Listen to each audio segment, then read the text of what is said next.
Hi Thampi സാറേ. Hi hi Thampi sir Delhi. Hi hi. Anji Anji yes. അപ്പോ ഇന്നത്തെ ഏറ്റവും നല്ലൊരു ദിവസം, എല്ലാവർക്കും നല്ല ആശംസകൾ നേരുന്നു. ആൽക്കഹോളിക്സ് അനോണിമസിന്റെ ഫൗണ്ടേഴ്സ് ഡേ ആണ്, 90ാമത്. എല്ലാവർക്കും അറിയാം, നിങ്ങൾ പല ഗ്രൂപ്പുകളിലും ചിലപ്പോൾ മീറ്റിങ്ങുകളിലൊക്കെ ഫൗണ്ടേഴ്സ് ഡേയുടെ സെലിബ്രേഷനെ കഴിഞ്ഞിട്ട് വന്നിട്ടുള്ളവരും ഉണ്ടാവാം.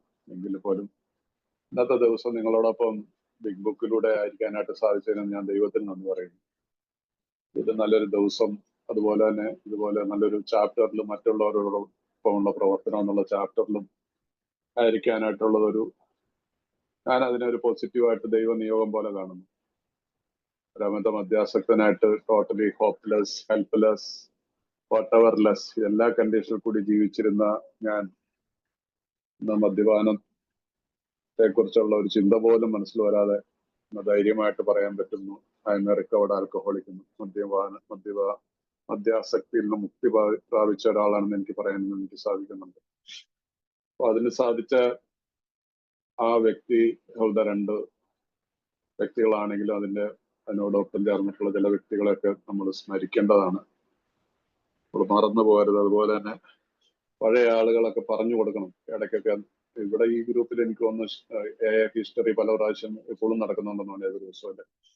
അപ്പൊ അതിൽ നിന്നൊക്കെ നിങ്ങൾ മനസ്സിലാക്കിക്കാണ്, ഇതിനകത്ത് ഈ നമ്മളുടെ മുമ്പിൽ വളരെ എല്ലാം തയ്യാറാക്കി കിട്ടിയിരിക്കുന്ന ഒരു ഡിഷ്, നമുക്ക് ഒരു ബുദ്ധിമുട്ടും അറിയാതെ നമ്മൾ ചില കല്യാണ വീട്ടിലൊക്കെ ചെന്ന് കഴിഞ്ഞാൽ നമുക്ക് അതിന്റെ ഒരു എഫേർട്ട് വന്നു പോയിരിക്കുക, ആഹാരം കഴിക്കാനിട്ട് പോരുക എന്ന് പറഞ്ഞ പോലെ നമ്മുടെ നിരാശത ഉണ്ടാവും. ഇതിന്റെ പിന്നിൽ പ്രവർത്തിക്കുന്ന കുറെ ആളുകളുടെ മണിക്കൂറുകളോളം നീണ്ട പ്രവർത്തനമാണ് നമ്മുടെ മുമ്പിൽ ഒരു ഫുഡായിട്ട് കിട്ടുന്നത്. എന്ന പോലെ ആൽക്കഹോളിക്സ് അനോണിമസിന്റെ പിന്നിൽ വർഷങ്ങളോളം, എക്ക് മുമ്പ് 100 വർഷം മുമ്പ് 1,00,000 ആളുകൾ മദ്യപാനത്തിൽ നിന്ന് മോചിതരാണ്. പക്ഷെ അതൊരു തകർന്നടിഞ്ഞു പോയി ചില കാരണങ്ങളാൽ. അതിനും വർഷങ്ങൾക്ക് മുമ്പ് ഇതിനെക്കുറിച്ച് റിസർച്ച് വർക്കുകൾ സയന്റിസ്റ്റുകൾ നടക്കുന്നുണ്ടായിരുന്നു. 1700 സംതിങ്ങിൽ മുതൽ റിസർച്ച് വർക്കുകൾ നടന്നിട്ടുണ്ട്. മദ്യം എന്നുള്ളത് വളരെ പുരാതനമായിട്ടുള്ള ഒരു വിപത്തായിരുന്നു. അതിനാണ് ഇന്നും ഈ ദിവസവും ഈ 2025 ജൂൺ 10 വരെയും ഇന്നും അതിനൊരു മെഡിസിൻ കണ്ടെത്തിയിട്ടില്ല. പക്ഷെ ഒരു ദൈവികമായിട്ടുള്ള ഒരു ഇടപെടലിൽ കൂടി ഒരു വ്യക്തിയെ, അതും ഒരു മദ്യപാനിയെ ദൈവം ഉപയോഗിക്കുന്നു നമ്മളെല്ലാവരും ഇന്ന് ജീവിച്ചിരിക്കാൻ വേണ്ടിയിട്ട്. ഇന്ന് ഞാൻ ജീവിച്ചിരിക്കുന്നത് ആൽക്കഹോളിക്സ് അനോണിമസ് ആണെന്ന് പറയാനായിട്ട് എനിക്ക് ഒരു സംശയമില്ലാത്ത കാര്യമാണ്. ആത്മഹത്യയുടെ തീരുമാനത്തിൽ നിന്ന്, ഉറച്ച തീരുമാനത്തിൽ നിന്ന് നിൽക്കുമ്പോഴാണ് ഞാൻ ആൽക്കഹോളിക്സ് അനോണിമസിൽ യാദൃച്ഛയായി എത്തുന്നത്. അത് യാദൃച്ഛയല്ല, ദൈവത്തിന്റെ പദ്ധതിയായിരുന്നു. ഇത് ഇത്രയും വർഷം, 39ാമത്തെ വർഷം ജീവിച്ചിരിക്കുന്നുവെങ്കിൽ അത് ദൈവകൃപ ഒന്ന് മാത്രമാണ്. ഈ കൂട്ടായ്മയുടെ ബലമാണ്, നിങ്ങളോടൊപ്പം ഇരുന്ന് മീറ്റിങ്ങുകൾ ചെയ്തുകൊണ്ട് മാത്രമാണ്. അപ്പൊ ഈ രീതിയിലുള്ളൊരു ദിവസത്തിൽ നമുക്ക് ഇതിനെക്കുറിച്ച് പഠിക്കാനായിട്ടുള്ളൊരു ഭാഗ്യം ഈ ബുക്കിനെ കുറിച്ച്, കാരണം ഇത് നമ്മുടെ അടിസ്ഥാന ഗ്രന്ഥമാണ്. ഇതൊരു മതമാണ്, ഇതൊരു മതഗ്രന്ഥമായിട്ട് തന്നെ ഇതിനെ കാണുന്നു. അതിനങ്ങനെ കാണാൻ പറ്റുന്നവർ കണ്ടാൽ മതി. ഒരു നിർബന്ധിച്ചിട്ട് ഞാനൊരു മതമാണെന്നൊന്നും ആരോട് അടിച്ചേൽപ്പിക്കാൻ വേണ്ടിയിട്ടല്ല. പക്ഷെ നമുക്കിത് പഠിച്ചിരിക്കേണ്ട ഒരു ബുക്കാണ്. കാരണം അതിന്റെ ഓരോരോ ഭാഗങ്ങൾ വായിക്കുമ്പോൾ ഇതിന്റെ ചരിത്രങ്ങളൊക്കെ നമ്മൾ നോക്കുമ്പോൾ എത്രമാത്രം വലിയ ദൈവികമായിട്ടുള്ള പദ്ധതി ഉണ്ടെന്നുള്ളതിനകത്ത് മനസ്സിലാക്കണം. ഈ ബുക്കിനകത്ത് ഈ എയുടെ ചരിത്രത്തിൽ ഞാൻ ഇന്ന് രാവിലെ കുറച്ച് 2 കാര്യങ്ങൾ വായിച്ചു വന്നപ്പോൾ, ഒന്ന് അതിന്റെ സ്പോൺസർ ഈയുടെ അടുത്ത കാലത്ത് പറഞ്ഞു തന്നൊരു കാര്യമാണ്. ബിൽ വിൽസൺ ഹെൻറിറ്റാസ് സിംബർലിംഗുമായിട്ട് എത്തുന്ന ചരിത്രമൊക്കെ നിങ്ങൾക്ക് അറിയാലോ. അപ്പൊ മേഫെയർ ഹോട്ടലിന്റെ പുറത്ത് നിന്നിട്ട് അദ്ദേഹം പലരെയും ട്രൈ ചെയ്തിട്ട് അവസാനം ഒരു അച്ഛൻ, ഒരു പള്ളിയിൽ അച്ഛൻ വഴിയായിട്ട് ഹെൻറിറ്റാസ് സിംബർലിംഗിലേക്ക് എത്തിച്ചേരുന്നു. ഒരു പക്ഷെ അവരുടെ കാർ വിട്ടുകൊടുത്ത കാരണം അല്ലാതെ ഇദ്ദേഹത്തിന്റെ കയ്യിൽ വണ്ടിക്കൂലിക്ക് വല്ല കാശില്ലാത്തതുണ്ടായിരുന്നു. അവരാണ് ഈ ഒരു കോടീശ്വരായിട്ടുള്ള ഗുഡിയർ കമ്പനിയുടെ മരുമകളാണ്. അപ്പോ അവരുടെ ബംഗ്ലാവിലേക്ക് വിളിച്ചു വരുത്തുന്ന ബില്ല് ഒന്നും ഡോക്ടർ ബോബിനും നിർബന്ധപൂർവം അനിയും ഹെൻറിറ്റാസ് സിംബർലിംഗുമായിട്ടുള്ള സൗഹൃദത്തിന്റെ പേരിൽ അവര് ഓക്സ്ഫോർഡ് ഗ്രൂപ്പിലെ അംഗങ്ങളുമായിരുന്നു. ഡോക്ടർ ബോബുമായിരുന്നു. ബില്ലായിട്ടില്ല. ബില്ലിനെ കൊണ്ട് എബി താച്ചർ പറഞ്ഞു കേട്ടു. അദ്ദേഹം ചിലപ്പോൾ ഒരു വർഷം 1-2 അവരുടെ മീറ്റിങ്ങിനൊക്കെ പോയിട്ടുണ്ടെങ്കിലും അദ്ദേഹം ഓക്സ്ഫോർഡ് ഗ്രൂപ്പിനെ അംഗീകരിച്ചിരുന്നില്ല. പക്ഷെ പുള്ളിക്ക് അതിനോട് എതിർപ്പൊന്നും ഉണ്ടായിരുന്നില്ല. അപ്പൊ 15 മിനിറ്റ് സംസാരിക്കാന്നുള്ളൊരു ഉറപ്പിലാണ് ബോബ് പോകുന്നത്. അപ്പോഴത്തേക്കും ബില്ല് ഹെൻറിറ്റ സിംബർലിങ്ങിന്റെ അടുത്ത് എത്തുമ്പോൾ ഹെൻറിറ്റ സിംബർലിങ് കരയുന്നുണ്ട്. ഒരു വിങ്ങിപ്പൊട്ടി കരയുന്നുണ്ട്.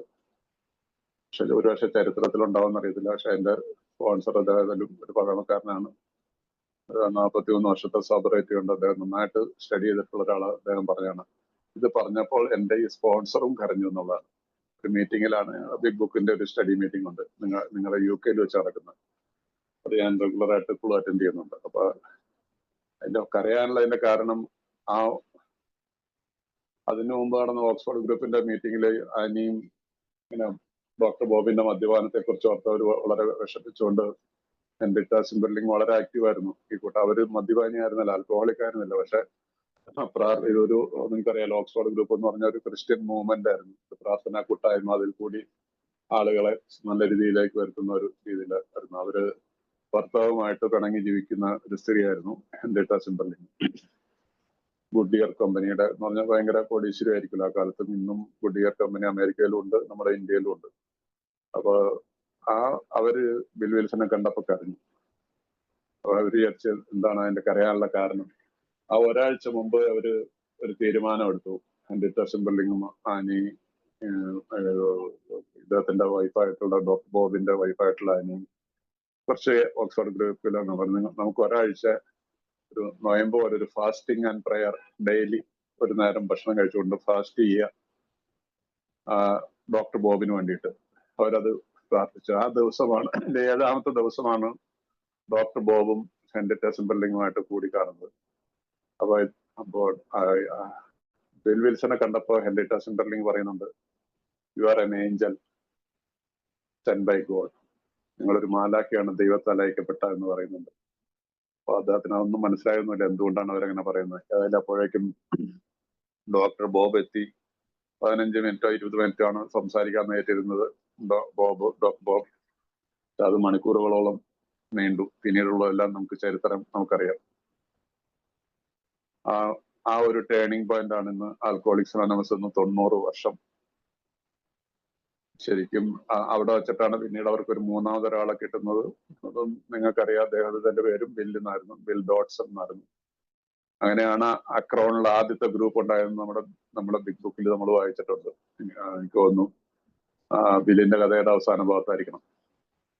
അപ്പൊ അന്നാണ് ആദ്യത്തെ ഗ്രൂപ്പും ഗ്രൂപ്പായിട്ട് വരുന്നു. പക്ഷെ ഡോക്ടർ ബോബിന്റെ മദ്യപാനം നിർത്തിയ ഡേറ്റ് ആയിട്ടാണ് കണക്കാക്കിയിട്ടാണ് ജൂൺ 10 എന്നുള്ളത്. ആ ഡേറ്റിൽ ചെറിയ ഇങ്ങോട്ടൊക്കെയുള്ള ചില ഇതൊക്കെ ഉണ്ട്. പക്ഷെ ജൂൺ 10 ആഗോളതലത്തിൽ അതിന്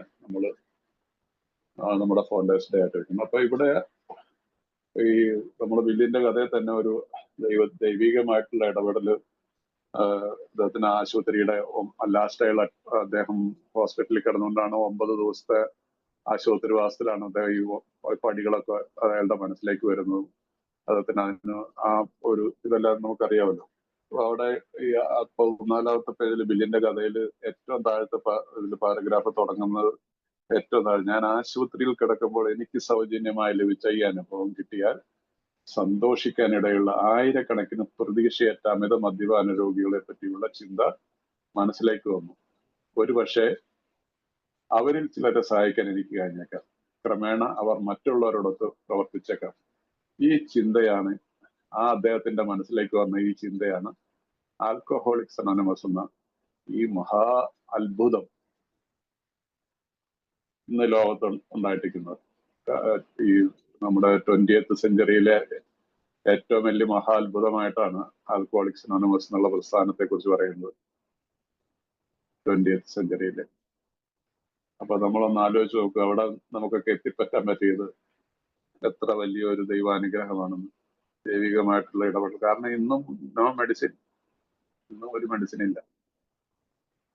അപ്പൊ ഇതാണ് അദ്ദേഹത്തിന്റെ മനസ്സിൽ തോന്നിയ ആശയമാണ് നമ്മളിന്ന് മറ്റുള്ളവരോട് പ്രവർത്തിച്ചേക്കാന്ന് അദ്ദേഹത്തിന്റെ മനസ്സിൽ തോന്നുന്നു. അദ്ദേഹം അതിന് ശ്രമിക്കുകയും 1934 ഇത് സംഭവിച്ചെങ്കിലും 35 ഡോക്ടർ ബോബുമായിട്ട് അദ്ദേഹം കൂടുന്നു. അങ്ങനെ ശേഷം ഡോക്ടർ ബോബ് സോവർ, അത് ആ ഡേറ്റ് മുതലാണ് അദ്ദേഹത്തിന്റെ നമ്മുടെ ഫൗണ്ടേഴ്സ് ഡേ ആയിട്ട് നമ്മൾ കണക്കാക്കപ്പെടുന്നത്.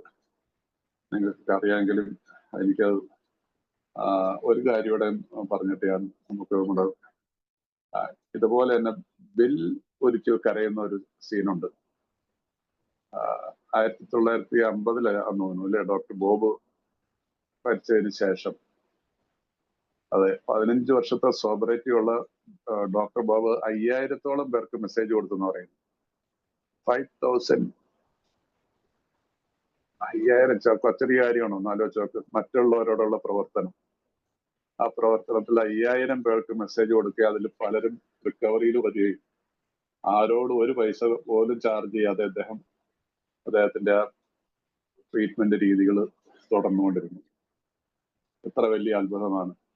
ആ വ്യക്തിയുടെ ശവകുടീരത്തിലേക്ക് ഒരിക്കൽ ബില്ല് പോകുന്നുണ്ട്. ബില്ല് അക്രോണിലേക്ക്, ന്യൂയോർക്കിൽ നിന്ന് അദ്ദേഹത്തിന് അക്രോണിലാണ് അടക്കിയിരിക്കുന്നത്, ഓഹിയോയിൽ. ആ ഓഹിയോയില് അവിടെ ചെല്ലുമ്പോൾ അദ്ദേഹത്തിന് മുമ്പ് പോയിട്ടുള്ളതായിരിക്കും ഒരുപക്ഷെ. അദ്ദേഹം അന്ന് അല്ലെങ്കിൽ ആദ്യമായിട്ട് പോയതായിരിക്കാം.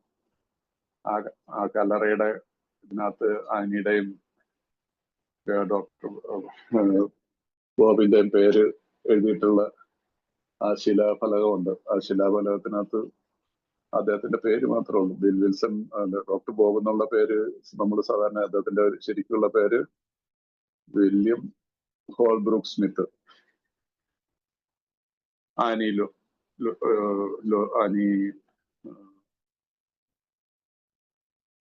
Annie Smith. അതെ, ഈ 2 പേരല്ലാതെ ആ ഡേറ്റ് ഓഫ് അവരുടെ മരിച്ച ദിവസങ്ങളല്ലാതെ വേറെ ഒന്നും എഴുതിയിട്ടില്ല. ആൽക്കഹോളിക്സ് അനോണിമസിന്റെ ഒരു വാക്ക് പോലും ഇതിനകത്ത് ഉണ്ടായിരുന്നില്ല. അത് കണ്ട് ബില്ല് കരഞ്ഞു.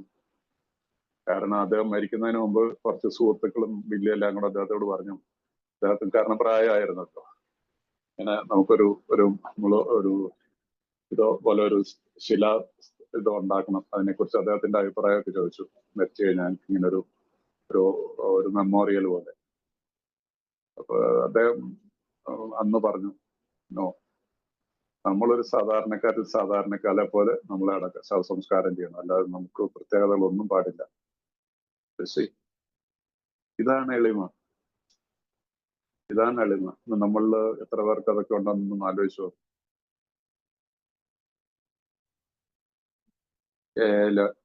അനാമധേയത്വം, അത് ബെസ്റ്റ് ഓഫ് ബിൽ എന്ന് പറഞ്ഞിട്ടൊരു ബുക്കുണ്ട്. നിങ്ങൾക്ക് ചിലർ വായിച്ചിട്ടുണ്ടാവാം. അത് ബിൽ വിൽസൺ എഴുതിയിട്ടുള്ള ഉണ്ടായിരുന്നു. അദ്ദേഹം എഴുതിയ ഗ്രേപ്പ് വൈനിൽ എഴുതിയിട്ടുള്ള കുറച്ച് ലേഖനങ്ങളുടെ ഒരു സംക്ഷിപ്തമായിട്ടുള്ള ചെറിയ ബുക്ക്. എല്ലായിടത്തും ഇപ്പോഴും അത് അവൈലബിൾ ആണ്. പറ്റുന്നവരത് വാങ്ങി വായിക്കുക.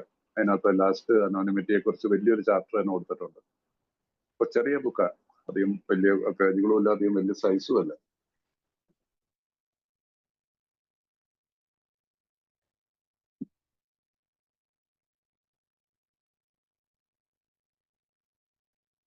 പലരുടെയും കയ്യിൽ കാണും ഈ ബുക്ക്, എന്നാലും ഞാൻ കാണിച്ചു തരാം. ഇതാണ് ആ ബുക്ക്, ബെസ്റ്റ് ഓഫ് ബിൽ എന്ന് പറഞ്ഞിട്ട്. ചെറിയ ബുക്കാണ്, വലിയ പോക്കറ്റ് സൈസ് ബുക്കാണ്. അപ്പൊ ഇവിടെ 88 പേജുണ്ട് അതിനകത്ത്. അത് വളരെ നല്ല ബുക്കാണ്. അതിനകത്ത് കുറെ നല്ല ഏറെ ടോപ്പിക്കുകളെ കുറിച്ച് പറയുന്നുണ്ട് അദ്ദേഹം. Faith, fear, honesty, humility, love, anonymity, about Bill W, 12 steps, 12 traditions, prayer of Saint Francis, ഇങ്ങനെ കുറച്ചൊരു കാര്യങ്ങളാണ് അതിനകത്തുള്ളത്. അപ്പൊ അനോണിമിറ്റി വരെയുള്ളതാണ് ലേഖനങ്ങൾ. ബാക്കിയെല്ലാം 12 പടികളും 12 പാരമ്പര്യങ്ങളൊക്കെ എഴുതിയേക്കുന്നതാണ്. ജസ്റ്റ് ഒന്ന് കാണിച്ചു തന്നുള്ളൂ. നിങ്ങൾക്ക് താല്പര്യമുള്ളവർ ആ ബുക്ക് വാങ്ങി വായിച്ചാൽ വളരെ നല്ല ബുക്കാണ്. സോ നമുക്കപ്പോ നമ്മുടെ സ്റ്റഡിയിലേക്ക് കിടക്കാം. നമ്മൾ കഴിഞ്ഞ ദിവസം 99-ാമത്തെ പേജിലായിരുന്നു. 99-ാമത്തെ പേജിലെ ആദ്യത്തെ ആ പാരഗ്രാഫ് വരെ നമ്മൾ കഴിഞ്ഞിരുന്നു. അപ്പൊ കുടുംബ പ്രശ്നങ്ങൾ ഉണ്ടാവുന്ന കാര്യങ്ങളെല്ലാം മദ്യപാനികളുടെ ജീവിതത്തിൽ ഉണ്ടാവും. അതുകൊണ്ടാണ് ആ പാരഗ്രാഫ് തുടങ്ങുന്നത് ഇനി ഗാർഹികമായ പ്രശ്നം, ഒരുപക്ഷെ വിവാഹമോചനം അഥവാ ദമ്പതിമാർ വേറിട്ട് ജീവിക്കുകയോ അതുമില്ലെങ്കിൽ ഉന്നതമായ ബന്ധങ്ങളൊക്കെ ഉണ്ടാകാം. നിങ്ങളുടെ പരിരക്ഷ തേടിയ ആൾ അയാളുടെ കുടുംബത്തെ വീണ്ടെടുക്കുന്നതിന് ആവശ്യ കാര്യങ്ങൾ ചെയ്തിട്ടുണ്ടെങ്കിൽ അഥവാ താൻ ജീവിക്കുന്ന തത്വങ്ങളെ കുറിച്ച് അവരോട് വിശദീകരിച്ചിട്ടുണ്ടെങ്കിൽ അയാൾ തീർച്ചയായും തത്വങ്ങൾ അയാളുടെ കുടുംബത്തിൽ പ്രവർത്തിക്കുവാൻ ശ്രദ്ധിക്കണം. അതായത് ഒരു കുടുംബം ഉണ്ടായിരിക്കുവാൻ ആവശ്യമായ ഭാഗ്യം അയാൾക്കുണ്ടെങ്കിൽ പല കാര്യങ്ങളിലും കുടുംബാംഗങ്ങളാണ് കുറ്റക്കാർ എന്നാണെങ്കിൽ പോലും അയാൾ അതിനെക്കുറിച്ച് ചിന്താകുലുണ്ടാകരുത്. തന്റെ ആത്മീയമായ ജീവിതക്രമത്തിൽ അയാൾ പൂർണ്ണ ശ്രദ്ധ ചെലുത്തണം. വാദപ്രതിവാദങ്ങളും തെറ്റുകുറ്റങ്ങളും കണ്ടുപിടിക്കലും മഹാരോഗത്തെ പോലെ അകറ്റി നിർത്തണം. അപ്പൊ ഇതൊക്കെയാണ് നമ്മളുടെ കുടുംബ പ്രശ്നങ്ങളിലുള്ളിടത്ത് നമ്മൾ ശ്രദ്ധിക്കേണ്ടത്. അവരിലേക്ക് കുറ്റങ്ങളും തെറ്റുകളും ഒക്കെ അടിച്ചേൽപ്പിക്കാതെ നമ്മളുടേതായിട്ടുള്ള ജീവിതത്തിൽ ഞാൻ എങ്ങനെ ജീവിക്കുന്നു എന്നുള്ളത് അവർക്ക് ബോധ്യപ്പെടാനായിട്ട് ഉള്ളൊരു സാഹചര്യം വന്നു കഴിഞ്ഞു കഴിഞ്ഞാൽ എന്റെ ആ പാരഗ്രാഫിന്റെ ലാസ്റ്റ് പറയുന്ന കുറേശ്ശെയായി കുടുംബാംഗങ്ങൾ തന്നെ തങ്ങളുടെ തെറ്റുകൾ മനസ്സിലാക്കി അത് ഏറ്റുപറയുകയും ചെയ്യുന്നു. സഹായകരവും സൗഹാർദ്ദപൂർണമായ ഒരു അന്തരീക്ഷത്തിൽ അപ്പോൾ ഈ വക കാര്യങ്ങൾ ചർച്ച ചെയ്യാൻ കഴിയും. ഇപ്പൊ എന്റെ പാരഗ്രാഫൊക്കെ ഹൈലൈറ്റ് വെച്ച് കഴിഞ്ഞാൽ നിങ്ങൾക്ക് നല്ല, കാരണം ഇതിനകത്തൊന്നും ഒരു വാക്ക് പോലും മാറ്റി വയ്ക്കാനില്ല. ഇത് നമ്മൾ പ്രാക്ടീസ് ചെയ്യേണ്ടതാണ്.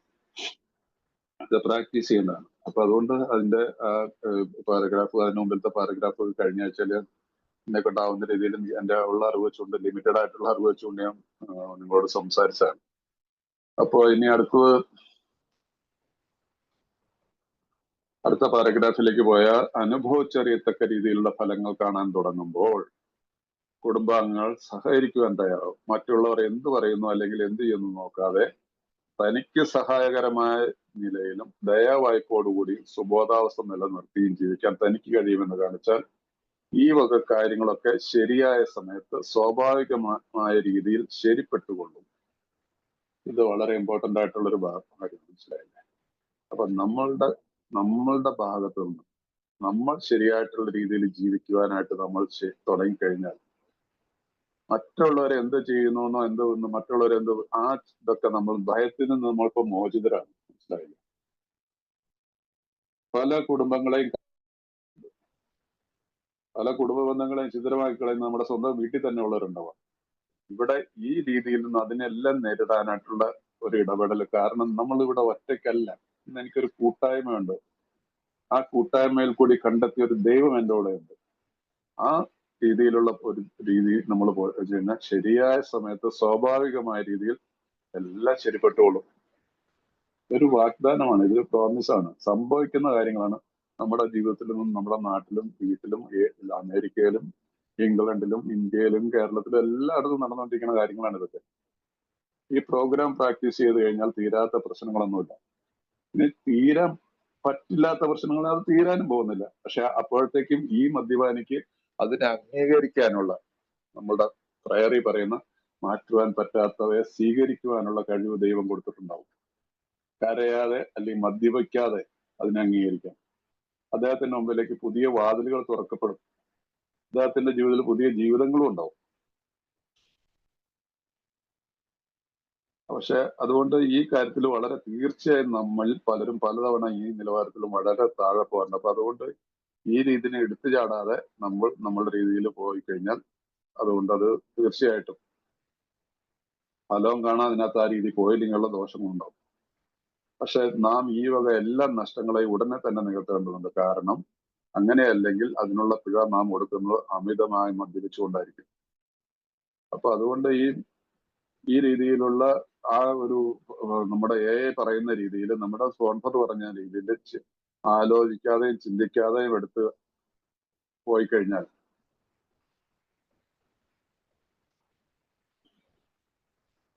ചിലപ്പോൾ നമുക്ക് തെറ്റായിട്ടുള്ള തീരുമാനങ്ങളിലേക്ക് എത്തപ്പെടും. കാരണം നമുക്ക് ഈ 11ാമത്തെ പടിയിൽ വന്നപ്പോൾ നമുക്കൊരു കാര്യം മനസ്സിലായിട്ടുണ്ട്. ഇതൊരു 4-fold ഡിസീസാണ്. തുടക്കത്തില് 2-fold ഡിസീസാന്ന് പറയുന്നു. ശരീരത്തെയും മനസ്സിനെയും ബാധിക്കുന്ന രോഗമാണെന്ന് പറയുന്നു. 5ാമത്തെ ചാപ്റ്ററിൽ വന്നപ്പോ എന്താണ്, ഒരു ആത്മീയമായ രോഗമുള്ളവർ കൂടിയാണെന്ന് മനസ്സിലാകും. 11ാമത്തെ പടിയിൽ പ്രവർത്തിപഥത്തിലേക്ക് എന്നുള്ള ചാപ്റ്ററിൽ വന്നപ്പോ എന്താണ്, നമ്മൾ വൈകാരികമായിട്ടും പ്രശ്നങ്ങളുള്ളവരാണെന്ന് കണ്ടു. അപ്പൊ ചെറിയൊരു വൈകാരികമായിട്ടുള്ള എന്തെങ്കിലും ഒരു കാര്യം ഇന്നൊരു ഏലുള്ള എത്ര വർഷം കഴിഞ്ഞിട്ടുള്ള ഒരാളായിക്കോട്ടെ, അയാൾ ഫേസ് ചെയ്യുന്ന അദ്ദേഹത്തിന് ശാരീരികമായിട്ടുള്ള ഒരു ഫിസിക്കലായിട്ടുള്ള ഒരു എന്താണ് ക്രേവിംഗ് ഇല്ല, മെന്റലായിട്ടുള്ള ഒബ്സഷനും ഇല്ല. പ്രോഗ്രാമിൽ സ്പിരിച്വലായിട്ടും ജീവിക്കുന്നുണ്ട്. പക്ഷേ ചെറിയ ഒരു കാര്യം മതി. ഇവിടെ ഈ മീറ്റിംഗിൽ ഇരിക്കുന്ന ഏതെങ്കിലും പഴമക്കാരനോട് എന്തെങ്കിലും ഇഷ്ടത്തിൽ കുറവെന്ന അദ്ദേഹത്തിന്റെ എന്താണ് അദ്ദേഹത്തിന്റെ ഇഷ്ടത്തിന് വരുന്നത്, അദ്ദേഹത്തിന് വ്യക്തിത്വത്തിന്, അദ്ദേഹം കരുതുന്ന വ്യക്തിത്വത്തിനെ ഹനിക്കുന്നതായിട്ട് എന്തെങ്കിലും ഇപ്പൊ ഞാനോ ആരെങ്കിലും പറഞ്ഞു കഴിഞ്ഞാൽ അപ്പൊ പെട്ടെന്ന് ഇതാവും, വിശുദ്ധരാവും. അപ്പൊ നമ്മൾ നോക്കൂ, ഈ വൈകാരികമായിട്ടുള്ള പ്രശ്നങ്ങൾ നമ്മൾ വളരെ സൂക്ഷിച്ച് കൈകാര്യം ചെയ്യുന്നതാണ്. അതുകൊണ്ടാണ് ഈ പ്രോഗ്രാമിനെ നമുക്ക് എല്ലാ ദിവസവും നമ്മൾ പ്രാർത്ഥിക്കണം, ഫോളോ ചെയ്യണം ഒക്കെ പറയുന്നത്, നമ്മുടെ എല്ലാ ജീവിതത്തിലെ എല്ലാ തലങ്ങളിലും പാലിക്കണം എന്ന് പറയുന്നത്. അതല്ലെങ്കിൽ ഈ വൈകാരികമായിട്ടുള്ള ഈ ഇമോഷണൽ ആയിട്ടുള്ള ഒരു ബാങ്ക്രപ്സി ഉണ്ട്, അത് വളരെ നാശകരമാണ്. പല ആളുകളും ഇങ്ങനെയുള്ള ഇതിലാ ഇമോഷണൽ ആയിട്ട് പെട്ടെന്ന് വ്യക്തി ബന്ധങ്ങൾ നശിച്ചിട്ട് കുടിച്ചിട്ടുമുണ്ട്. മനസ്സിലായില്ലേ? അപ്പൊ വളരെ സീരിയസ് ആയിട്ടുള്ള ഒരു പ്രശ്നമാണിത്. അപ്പൊ അതുകൊണ്ട് ഈ കുടുംബ ബന്ധങ്ങളിൽ ഇങ്ങനെയുള്ള ഒരുപാട് പ്രശ്നങ്ങളുണ്ടാവും. ആ പാരഗ്രാഫിൽ സ്വല്പം ട്രാൻസ്ലേഷനിൽ ചെറിയ വ്യത്യാസങ്ങളുണ്ടെന്ന് എനിക്ക് തോന്നുന്നു. അല്ലെങ്കിൽ ഇംഗ്ലീഷും കൂടെ എടുത്ത് വായിക്കുന്നില്ലായിരുന്നു ഇപ്പൊ ആദ്യം കുറച്ചേറെ സംസാരിച്ചില്ല. അപ്പൊ അതുകൊണ്ട് അടുത്ത പാരഗ്രാഫിലേക്ക് പോയാൽ വിവാഹ മോചനമോ ദമ്പതികളുടെ വേറിട്ട് നിൽക്കലോ ഉണ്ടെങ്കിൽ അവരെ യോജിപ്പിക്കാൻ അനാവശ്യമായത് എടുക്കും കാണിക്കാൻ പാടില്ല. അത് നമ്മൾ എപ്പോഴും ശ്രദ്ധിക്കണം. നമ്മളൊരു മെസ്സേജ് കൊടുക്കാൻ പോയി കഴിഞ്ഞാൽ നീ ഒരാഴ്ചക്കകം തന്നെ അവരെ യോജിപ്പിക്കാനായിട്ടുള്ള ഒരു ഇതിലേക്കുള്ള ഫാമിലി അഫയേഴ്സിൽ കഴിയുന്നതും ഒഴിവായി നിൽക്കുക. ഫാമിലി മാറ്റേഴ്സ് നമ്മളവിടെ ദൈവം കളിക്കേണ്ട ആവശ്യമില്ല. പലരും വേഗം ഭാര്യയുടെ അടുത്ത് നമ്പർ മേടിച്ചു, അല്ലെങ്കിൽ അമ്മായിപ്പൻ്റെ അടുത്ത് നമ്പർ മേടിച്ചു, അതിൻ്റെ ഇടയ്ക്ക് സംസാരിക്കാതെ ശരിയായിക്കോളും, മീറ്റിങ്ങിന് വരുന്നുണ്ട്, ഒരു ധൃതിയും കാണിക്കേണ്ട ആവശ്യമില്ല. മീറ്റിങ്ങിന് വരുന്ന കാര്യം അവർ ചോദിച്ചു കഴിഞ്ഞാൽ യെസ് മീറ്റിങ്ങിന് വരുന്നുണ്ട്, കുഴപ്പമില്ലാതെ പോകുന്നുണ്ടല്ലോ, അവരിങ്ങോട്ട് വിളിച്ചു ചോദിച്ചാൽ പറയുക. അതല്ലെങ്കിൽ നമുക്ക് പരിചയമുള്ള ഒരാണെങ്കിൽ, നമ്മുടെ സ്വന്തത്തിലുള്ള ഒരാളാണെങ്കിൽ നമുക്ക് പറയാം. എൻ്റെ ഒരു കസിൻ ആയിട്ടുള്ള ഒരു സിസ്റ്ററുടെ ഹസ്ബൻഡ് ആണെങ്കിൽ പറയാം, അവരോട് വിളിച്ചിട്ട് പറയാം കുഴപ്പമില്ലാതെ പോകുന്നുണ്ടായാലും 10 ദിവസമായിട്ട് ഉള്ളന്നാലും പെട്ടെന്ന് നിങ്ങൾ ഒരുപാട് പുള്ളിയുടെ തലയിട്ട് കയറരുതെന്നൊക്കെ നമ്മൾ പല രീതിയിലും പറഞ്ഞു കൊടുക്കാൻ പറ്റുമല്ലോ. അതുപോലെ തന്നെ അവിടെ നമ്മൾ മധ്യസ്ഥയ്ക്കൊന്നും പോകരുത്, അവർക്ക് എടുക്കാൻ കാണിക്കാൻ. ഇങ്ങനെ അവസ്ഥ അഭിമുഖീകരിക്കുന്ന മദ്യപാനി രോഗവിമുക്തി പ്രാപിച്ചുവെന്ന് സ്വയം ഉറപ്പുവരുത്തണം. അയാളുടെ പുതിയ ജീവിതക്രമത്തെ കുറിച്ച് അയാളുടെ ജീവിത പങ്കാളിക്ക് പൂർണ്ണമായ ധാരണ വേണം. അവരുടെ പഴയ ബന്ധം പുനഃസ്ഥാപിക്കണമെങ്കിൽ അതൊരു പുതിയ അടിസ്ഥാനത്തിലായിരിക്കണം. കാരണം നേരത്തെയുള്ള അടിസ്ഥാനം ഫലപ്രദമായിരുന്നില്ല. ഇതൊക്കെ ഹൈലൈറ്റ് ചെയ്ത് വെക്കേണ്ട ഭാഗങ്ങളാണ്. ഇതിന്റെ അർത്ഥം ഒരു പുതിയ ചൈതന്യം, ഒരു പുതിയ മനോഭാവം, എല്ലാ കാര്യങ്ങളും വേണമെന്നതാണ്. ചിലപ്പോൾ എല്ലാവരുടെ നന്മയ്ക്ക് നല്ലത് ദമ്പതിമാർ വേറിട്ട് നിൽക്കുന്നതായിരിക്കും. ചിലപ്പോൾ എല്ലാവരുടെ നന്മയ്ക്ക് ദമ്പതിമാർ വേറിട്ട് നിൽക്കുന്നതായിരിക്കും. വ്യക്തമായ നിയമങ്ങളൊന്നും ഇക്കാര്യത്തിൽ സ്വീകാര്യമല്ല. ഒരുമിച്ച് ജീവിക്കാൻ സമയമാകുമ്പോൾ രണ്ടു കൂട്ടർക്കും ബോധ്യപ്പെട്ടുകൊള്ളും. മനസ്സിലായില്ല? അപ്പൊ ഇങ്ങനെയുള്ള കാര്യങ്ങളിൽ നമ്മളൊരു ഈ ആളാവാൻ നിൽക്കാതെ അവരവരുടെ വഴിക്ക് വിടുക.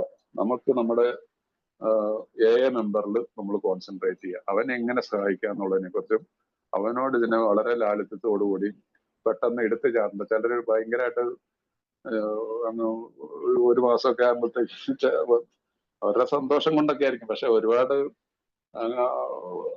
ഒരു ചില ആളുകളുണ്ടല്ലോ, ഈ നന്നായിട്ട് സംസാരിക്കാനൊക്കെ കഴിവുള്ള ആളുകളൊക്കെ ഉണ്ടാവും.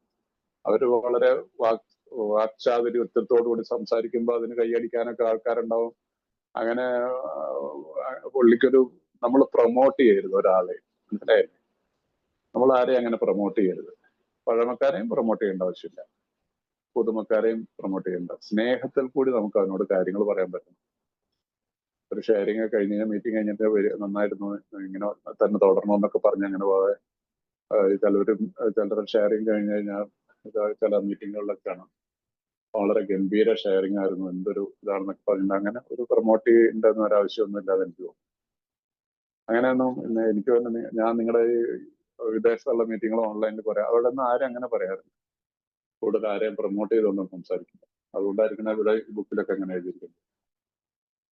അപ്പൊ അതുകൊണ്ട് ഇങ്ങനെയുള്ള കാര്യത്തിൽ നമ്മൾ ആരെയും, അതുപോലെ തന്നെ അതുകൊണ്ടാണ് വ്യക്തമായിട്ടുള്ള നിയമങ്ങളും ഇല്ല അതിനകത്ത്. മനസ്സിലായില്ലേ?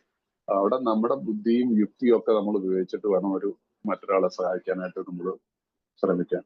കുടുംബം തിരികെ വരുന്നെങ്കിൽ കുടി നിർത്താനാകില്ലെന്ന് ഒരു കുടിയനും പറയരുത്. കാരണം അത് അങ്ങനെയല്ല. ചിലരുടെ കാര്യത്തിൽ ഒന്നല്ലെങ്കിൽ മറ്റൊരു കാരണത്താൽ ഭാര്യ ഒരിക്കലും തിരിച്ചു വന്നിരിക്കുക സ്വബോധം ആശ്രയിച്ചിരിക്കുന്ന ആളുകളെയല്ല, മറിച്ച് അദ്ദേഹവും ദൈവമായുള്ള ബന്ധത്തെയാണ്. കുടുംബം ഒരിക്കലും തിരിച്ചു വരാത്ത സൂമ്പ്രാക്കൾ ഞങ്ങൾ കണ്ടിട്ടുണ്ട്. കുടുംബത്തെ ഇടുക്കത്തിൽ തിരിച്ചിട്ടും വഴുതി പോകുന്നവരെ നമ്മൾ കണ്ടിട്ടുണ്ട്. ഇത് വലിയൊരു ഇൻഫർമേഷൻ ആണ്. എപ്പോഴും മനസ്സിൽ വെച്ചോളണം. ചില ആളുകൾ പറയും എന്നെ കൊണ്ട് കുടി നിർത്താൻ പറ്റില്ല, ഭാര്യ തിരിച്ചു വന്നല്ലാതെ ഞാൻ നിർത്തത്തില്ല. അല്ല, ഭാര്യ അവള് വരട്ടെ, അവള് പോയിട്ട് നീ അവള് തിരിച്ചു വരട്ടാന്നല്ല, അല്ലാതെ ഞാൻ കുടി നിർത്തത്തില്ല. അപ്പൊ അതുകൊണ്ട് ഒരു കുടിയും അങ്ങനെ പറയാൻ പാടില്ല. അപ്പൊ അദ്ദേഹത്തിനോട് നമുക്ക് പറഞ്ഞ് മനസ്സിലാക്കി കൊടുക്കണം. ഭാര്യ വന്നോളൂ, നിങ്ങളുടെ പ്രശ്നം കുടി നിർത്തുക. കുടി എന്നുള്ളതാണ് നിന്നെയും നിന്റെ ഭാര്യയും തമ്മിൽ അകറ്റി തപ്പുന്നത്. കുടി നിർത്തി കഴിഞ്ഞാൽ ഭാര്യ വന്നോളും. നമുക്കൊക്കെ അവിടെ നമുക്ക് വേണമെങ്കിൽ പറയാം, ഞാനും ഭാര്യയായിട്ടൊക്കെ അന്ന് ജീവിച്ചിട്ടുണ്ട്, മനസ്സിലായില്ലേ എന്നുള്ള രീതിയിൽ അദ്ദേഹത്തോട് പറഞ്ഞു കഴിഞ്ഞാൽ അതിനകത്ത് ഒരു പക്ഷെ അങ്ങനെ ചില ആളുകൾ ഒരു താല്പര്യമില്ലാത്ത ആളുകൾ അങ്ങനെയൊക്കെ പറയും. ചിലരുടെ കാര്യത്തിൽ ഒന്നല്ലെങ്കിൽ മറ്റൊരു കാരണത്തിൽ ഭാര്യ ഒരിക്കലും തിരിച്ചു വന്നില്ല, മനസ്സിലായില്ലേ. ചില ആളുകളുടെ കാര്യത്തിൽ ഇയാൾ റിക്കവറിയിൽ വന്നാൽ പോലും തിരിച്ചു വരില്ലാത്ത ചില പ്രശ്നങ്ങൾ ഉണ്ടായിട്ടുണ്ടാവും. അങ്ങനെയുള്ള പ്രശ്നങ്ങൾ ഉണ്ടാക്കി വെച്ചിട്ടുണ്ടാവും. അല്ലെങ്കിൽ അപ്പോഴൊക്കെ ചിലപ്പോൾ അവർ വേറൊരു ബന്ധത്തിലൊക്കെ പെട്ടിട്ടുണ്ടാവാം, മനസ്സിലായില്ലേ. ഇന്നത്തെ ആ കാലത്ത് എഴുതിയതാണെന്ന് ഓർക്കണം. ഇന്നത്തെ കാലത്ത് അതിന് ചവറ് പോലെയാണ് കേസുകൾ, മനസ്സിലായില്ലേ. ഭർത്താവുമായിട്ട് ഒരു മാസം പിണങ്ങിയെന്നോ അതെ അടുത്ത മാസം തന്നെ അടുത്ത റിലേഷൻഷിപ്പ്, വെട്ടിക്കൊല്ലല്, എന്തൊക്കെയാ നടക്കണമെന്ന് അറിയുമോ? നമ്മുടെ എല്ലായിടത്തും അവിടെ നിങ്ങളുടെ വിദേശത്തൊക്കെ കാണാൻ, പക്ഷെ നമ്മുടെ നാട്ടിൽ നടക്കുന്ന ഇവിടെ നാട്ടിലുള്ളവർക്കൊക്കെ അറിയാം. ഓർമ്മത്തിനെങ്കിലും വെട്ടിക്കൊല്ലാത്ത, ഇന്നലെ മിഞ്ഞാന്നൊറ്റാണ് ഒരുത്തൻ തല വെട്ടിയെടുത്തുകൊണ്ട് സ്കൂട്ടറിൽ വെച്ചുകൊണ്ട് പോയിക്കുന്നു ഭാര്യയുടെ, ബാംഗ്ലൂര്. വേറെ ഒരെണ്ണത്തിനെ കൊന്ന് കുഴിച്ചു മൂടിയതാ. അത് കഴിഞ്ഞിട്ട് അവൻ ജാമ്യത്തിൽ ഇറങ്ങിയിട്ട് അടുത്ത വലിയ ബന്ധം ഉണ്ടാക്കിയതിനകത്ത് അതിനെ ആ പെണ്ണിനെയും കൊന്നേക്കണം, അതിന്റെ അമ്മേനെയും കൊന്നേക്കണം. എന്നാലോചിച്ചു. നിത്യസംഭവങ്ങളായത്, അതല്ലാതെ വല്ലപ്പോഴുള്ള നടക്കുന്നതല്ല. പണ്ടൊക്കെ ഇത് വല്ലപ്പോഴൊക്കെ കേട്ടുകൊണ്ടിരുന്നതാണ്. ഇത് ഇങ്ങനെയുള്ള സംഭവങ്ങളില്ലാത്ത ഒരു ദിവസം പോലും ഇന്ന് കേരളത്തിലില്ല എന്നുള്ളത്. അപ്പൊ അതുകൊണ്ട് ഇങ്ങനെയുള്ള കാര്യങ്ങളിൽ നമ്മള് എന്താണ് പറയുന്നത്, ചില ഭാര്യമാരൊക്കെ ഒരിക്കലും തിരിച്ചു വരാത്ത രീതിയിലുണ്ടായിരിക്കും. അപ്പൊ അങ്ങനെയുള്ളവർക്കൊക്കെ നമ്മൾ കൂടുതൽ കൈയിട്ട് വരാൻ നിൽക്കരുത്. സ്വബോധം ആശ്രയിച്ചിരിക്കുന്ന ആളുകളെയല്ല, ഡിപ്പെൻഡൻസി ഓൺ പീപ്പിൾ നോ. അതുകൊണ്ടാണ് നമ്മൾ പറയല്ല, പീപ്പിൾ, പ്ലേസസ് ആൻഡ് സിറ്റുവേഷൻസ്, ആളുകള്, സ്ഥലങ്ങള്, സാഹചര്യങ്ങള്, ഇതൊന്നും മദ്യപാനത്തെ ബാധിക്കുന്ന കാര്യങ്ങളേ അല്ല. അതുകൊണ്ട് ഭാര്യ വന്നില്ലെങ്കിൽ ഞാൻ എന്ന് പറയുന്നതിനകത്തൊന്നും യാതൊരു ഇതുമില്ല. അതിനെയൊക്കെ നമുക്ക് പറഞ്ഞു കൊടുക്കാനായിട്ട് സാധിക്കണം, പറയേണ്ട രീതിയിൽ, അദ്ദേഹത്തിന് ബുദ്ധിമുട്ടും ഉണ്ടാവാത്ത രീതിയിൽ. മറിച്ച് അദ്ദേഹവും ദൈവമായിട്ടുള്ള ബന്ധത്തെയാണ് യേശു. ഇതാണ് നമുക്ക് പറയാനുള്ളത്. നമ്മുടെ മെസ്സേജ് അതാണ്. എനിക്ക് മാഷ എല്ലാ പ്രശ്നങ്ങളും എനിക്കും ഒക്കെ ഉണ്ട്, പക്ഷെ ഇന്ന് ഞാൻ ദൈവവുമായിട്ടൊരു ബന്ധമുണ്ട്, ആ ദൈവത്തിൽ ഞാൻ വിശ്വസിക്കുന്നു. എല്ലാം നേരെയാക്കി തരും. എനിക്ക് സാമ്പത്തികമായിട്ട് ഒരുപാട് പ്രശ്നമുണ്ട്. എന്റെ വീട്ടില് എന്റെ ചേട്ടന്മാരോ അനിയന്മാരുമായിട്ടൊന്നും യാതൊരു ബന്ധമില്ലാതെ ഞാൻ ജീവിക്കുക. എല്ലാവരും എന്നെ ഒറ്റപ്പെടുത്തി. പക്ഷെ ദൈവവുമായിട്ടൊരു ബന്ധമുണ്ട്. ഭാര്യ കുറച്ചുകള് അകന്നൊക്കെയാണ് ഞങ്ങൾ തമ്മിൽ, പക്ഷെ ഇന്ന് ഞങ്ങൾ വളരെ സ്നേഹത്തോടുകൂടി ജീവിക്കുന്നു. അപ്പൊ ഇങ്ങനെയുള്ള രീതിയിൽ നമ്മളൊരു മെസ്സേജ് കൊടുക്കാനായിട്ട് എപ്പോഴും ശ്രമിക്കുക. കുടുംബം തിടുക്കത്തിൽ തിരിച്ചുമ്പോൾ വഴുതി പോകുന്നവരെ ഞങ്ങൾ കണ്ടിട്ടുണ്ട്, മനസ്സിലായില്ലേ. ചിലപ്പോ ഈ 15 ദിവസം 20 ദിവസമായിട്ട് ഇങ്ങനെ കുഴിക്കാതെ ഇരുന്നിട്ട് ഭാര്യയും പിണങ്ങിപ്പോയ ഭാര്യന് എല്ലാ കടം കൂടി തിരിച്ചു വരും. ഈ ചങ്ങാതിയുടെ അടുത്ത് സത്യസന്ധത ഉണ്ടായിട്ടുണ്ടാവില്ല. മൂബല ആ ഒരു ദിവസം നോക്കുമ്പോ വീണ്ടും അടിച്ച് കിറ്റായിട്ട് വന്നിട്ട് പെണ്ണുമ്പളനെ എടുത്തിട്ട് ചവിട്ടി കൂട്ടും, മനസ്സിലായില്ലേ. അപ്പൊ അതുകൊണ്ട് നമ്മളെല്ലാത്തിനും അതിൻ്റെതായിട്ടുള്ള ദൈവം പ്രവർത്തിക്കട്ടെ എന്നുള്ള രീതിയിൽ നമ്മൾ കഴിയുന്നു ഈ കുടുംബ പ്രശ്നങ്ങളിൽ അധികം ഇടപെടാതിരിക്കുക കഴിയുന്നത്.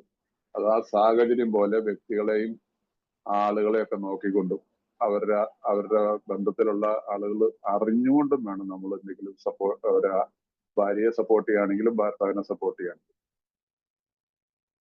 അതുകൊണ്ട് ഈ കാര്യത്തിലൊക്കെ വളരെ ശ്രദ്ധിച്ചു പോകേണ്ടതാണ്. അതുകൊണ്ട് ഈ ചാപ്റ്റർ ഒക്കെ വളരെ ഇമ്പോർട്ടന്റ് ആയിട്ടുള്ള ചാപ്റ്ററാണ്. ഇത് ശരിക്കും നമ്മൾ തറലി സ്റ്റഡി ചെയ്യേണ്ട ചാപ്റ്ററാണിത്. 12ാമത്തെ പടിയുടെ പകുതി ഭാഗമാണിത്. പകുതി ഭാഗം അതിലേക്ക് പിന്നെ വരാം. അതേ second പാർട്ടാണിത്.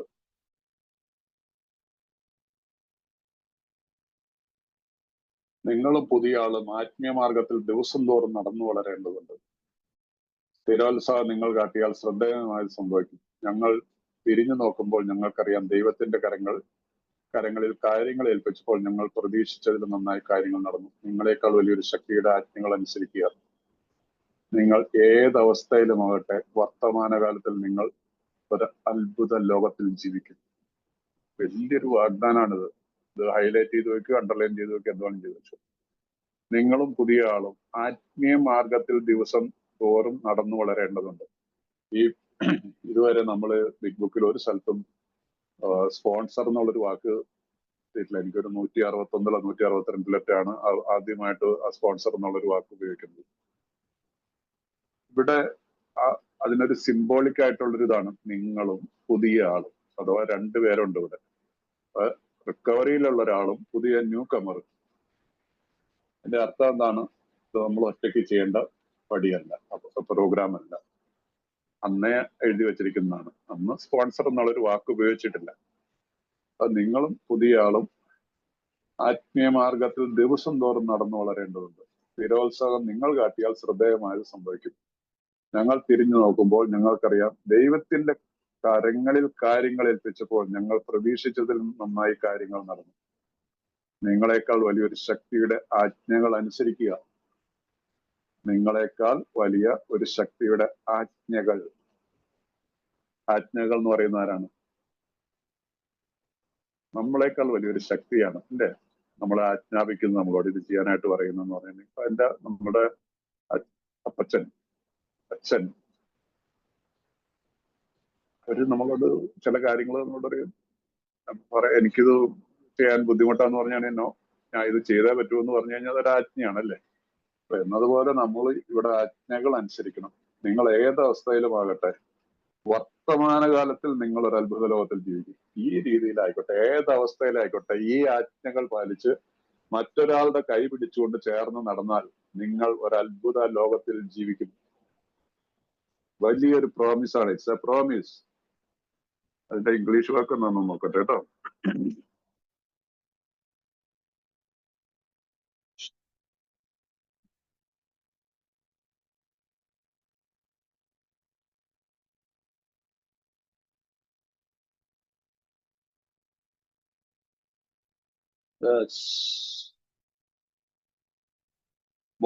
Both you and the new man must walk day by day in the path of spiritual progress.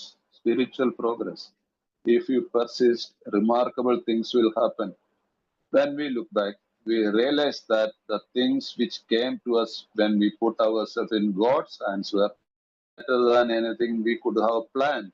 Follow the dictates of a higher power, H capital P capital, God, and you will presently live in a new and wonderful world, no matter what your present circumstances. എത്രമാത്രം ദുരിതാവസ്ഥയിലായിക്കോട്ടെ, but you will live in a new world. നമ്മളുടെ we will enjoy a new freedom, new happiness. പട്ടിണി ആയിക്കോട്ടെ, no matter. അവിടെ what your present circumstances, no matter what your present circumstances. അപ്പൊ അവിടെ തുടക്കത്തിൽ പറഞ്ഞില്ല, both you and the new man must walk day by day in the path of spiritual progress. അതാണ് മലയാളത്തിൽ ഞാൻ പറഞ്ഞ സ്പോൺസർഷിപ്പിന്റെ ഒരു ഭാഗം എന്ന് പറയുന്നത്. അപ്പൊ ഇത് അതിൽ നിന്ന് ഒക്കെ അർത്ഥമാക്കുന്ന എന്താണ്? നമ്മൾ ഒറ്റയ്ക്ക് ഈ പ്രോഗ്രാം ചെയ്യരുത്. പല ആളുകളും ചെയ്യുന്ന ഒരു മിസ്റ്റേക്കാണ്. ഞാൻ ആരോടെന്ത് ചോദിക്കാൻ, ഇതൊക്കെ നമുക്ക് വായിച്ചാൽ മനസ്സിലാവില്ല, അല്ലെങ്കിൽ മീറ്റിങ്ങിൽ ഷെയറിങ്ങിലൊക്കെ ഇത് കേൾക്കുന്നതല്ലേ എന്നൊക്കെ ഉള്ള ഒരു ധാരണ മനസ്സിൽ വരും. ഇതിനൊക്കെ ഞാൻ എന്തിനാ അലക്ഷനോട് ചോദിക്കണേ, അല്ലെങ്കിൽ അരുണിനോട് ചോദിക്കണേ, രാജേഷിനോട് ചോദിക്കണേ എന്നൊക്കെ നമ്മുടെ മനസ്സിലൊക്കെ തോന്നും. അവരിപ്പോ എന്ത് പറയാനാ, എന്നെ പോലെ മദ്യപാനികളല്ലേ? അത് വർക്ക് ചെയ്യത്തില്ല. മനസ്സിൽ നിന്ന് ഇപ്പോഴും മനസ്സിൽ അങ്ങനെയുള്ളവരാരെങ്കിലും കാത്തു സൂക്ഷിക്കുന്നുണ്ടെങ്കിൽ മനസ്സിൽ നിന്ന് പറിച്ചു കളഞ്ഞേക്കുക. It will not work. പരാജയത്തിൽ തന്നെ വിടുള്ളൂ. അപ്പൊ അതുകൊണ്ട് എപ്പോഴും നമുക്ക് ഒരാളുടെ കൈ ചേർത്ത് പിടിച്ച് നടക്കണം. നമ്മൾ രണ്ടുപേര് സംസാരിക്കുമ്പോഴാണ് മൂന്നാമത്തെ ശക്തി കേൾക്കുന്നത്, ദൈവം കേൾക്കുന്നത്. ഒറ്റയ്ക്ക് ഇരുന്ന് ഒരു സ്ഥലത്തിരുന്ന് മൗനമായിട്ടിരുന്ന് പ്രാർത്ഥിച്ചാൽ കേൾക്കില്ല എന്നും ഞാൻ തർക്കിക്കാൻ തയ്യാറല്ല. പക്ഷെ the book says, big book പറയുന്നു. എത്ര സ്ഥലത്താ പറഞ്ഞിരിക്കുന്നത്? എന്റെ 1934 മുതൽ 35 വരെ ഇദ്ദേഹത്തിന് ഒരാളെ പോലും കിട്ടാതിരുന്നു. വലിയ ഒറ്റയ്ക്കല്ലായിരുന്നു. ഞാൻ ശ്രമിച്ചിരുന്നു, പക്ഷെ ആരെയും കിട്ടിയില്ല. ഒരാളെ കിട്ടിയതിന് ശേഷം എന്താണ്, immediately the third man appear. ആ മൂന്നാമത്തെ ആളെ കിട്ടിയതിന് ശേഷം പിന്നെ ഒരു ഫ്ലോ ആയിരുന്നു അല്ലെ, 100 പേരിലേക്ക് എത്തി. 1939 എത്തിയപ്പോഴത്തേക്ക് അതിന്റെ ഇടയ്ക്ക് ബുക്ക് ഉണ്ടായി. അതിന്റെ ഇടയ്ക്ക് പല പല സംഭവങ്ങളും എയുടെ ചരിത്രത്തിൽ സംഭവിച്ചിട്ടുണ്ട്. ബുക്ക് ഉണ്ടായതിനു ശേഷം പെട്ടെന്നുണ്ടായത് ഏതാണ്ട് 1950 50 ആയപ്പോഴത്തേക്ക് അതിന്റെ സെക്കൻഡ് എഡിഷൻ ഏതാണ്ട് ഇറങ്ങുന്ന സമയത്ത് 3 ലക്ഷത്തോളം പേരായി. 50 55 ഐ എം നോട്ട് ഷുവർ. ഏതായാലും അപ്പൊ ആ വളർച്ച ഇന്ന് എവിടെ നിൽക്കുന്നു? കോടികളിലെത്തിയിരിക്കുന്നു. ഈ ആളുകളെല്ലാം ഒറ്റയ്ക്ക് പ്രോഗ്രാം ചെയ്തവരും നിന്നു പോവില്ല.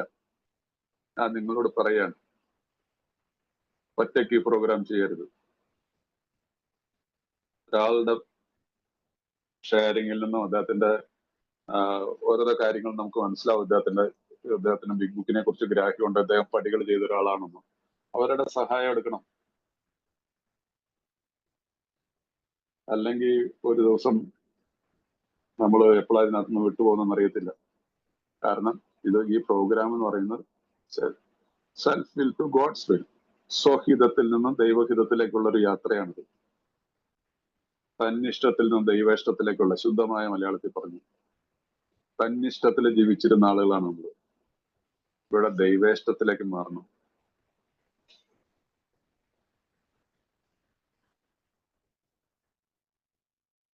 ഓക്കെ. അപ്പൊ ഈ വർത്തമാനകാലത്തിൽ നിങ്ങൾ ഒരു അത്ഭുത ലോകത്തിൽ ജീവിക്കും. എന്നെ പലപ്പോഴും ഈ അടുത്ത കാലത്തൊക്കെ പലപ്പോഴും എനിക്ക് അത്ഭുതം തോന്നിയിട്ട്, ഞാൻ എങ്ങനെ ഇതിനൊക്കെ ഒരുപാട് വലിയൊരു സുനാമിയെ ഞാൻ അതിജീവിച്ചിട്ട് നിൽക്കുന്ന ഒരാളാണ്. മനസ്സിലായില്ലേ? എനിക്ക് എങ്ങനെ ഇതിനെയൊക്കെ അതിജീവിക്കാൻ സാധിച്ചു എന്ന് ഞാൻ ചിലപ്പോഴൊക്കെ ഞാൻ ഓർക്കും. എന്റെ അത്യാവശ്യ സഹായങ്ങളിൽ ഓരോ വ്യക്തികളായിട്ട് എന്റെ മുമ്പിൽ വന്നു. എന്നെ വിഷമിപ്പിച്ചവരും ഉണ്ട്. പക്ഷെ അതൊന്നും ഒരു പ്രശ്നമായിട്ട് തോന്നിയില്ല. കാരണം ഞാനൊരു അത്ഭുതകരമായിട്ടുള്ള ഒരു ദൈവത്തിന്റെ കരങ്ങളിലാണ് ഞാൻ പിടിച്ചിരിക്കുന്നത് എന്നുള്ള ഉറപ്പുണ്ടായിരുന്നു. ഞാൻ ചെയ്ത പടികളെ കുറിച്ച് ഒരു ബോധ്യം ഉണ്ടായിരുന്നു. എന്റെ കഴിവിന്റെ പരമാവധി ഞാൻ ചെയ്തിട്ടുണ്ടെന്നുള്ളൊരു ബോധ്യം ഉണ്ടായിരുന്നു. ഏറെ വർഷങ്ങളായിട്ട് ഒരു വിധത്തിലുള്ള അളിഞ്ഞ സ്വഭാവ രീതിയിലേക്ക് ഞാൻ പോയിട്ടില്ലായിരുന്നു. പിന്നെ എന്തിനാ ഭയപ്പെടുന്നത്? അപ്പൊ അതുകൊണ്ട് ഏതവസ്ഥയിലുമായാലും വർത്തമാനകാലത്തിൽ ഒരു അത്ഭുത ലോകത്തിൽ ജീവിക്കും. അത് എന്റെ അനുഭവത്തിൽ ഞാൻ നിങ്ങളോട് പറയും. ഇന്നും എനിക്കൊരു സ്പോൺസർ ഉണ്ട്. ഇപ്പോൾ ഉള്ള സ്പോൺസർ UK ജീവിക്കുന്ന ഒരാൾ.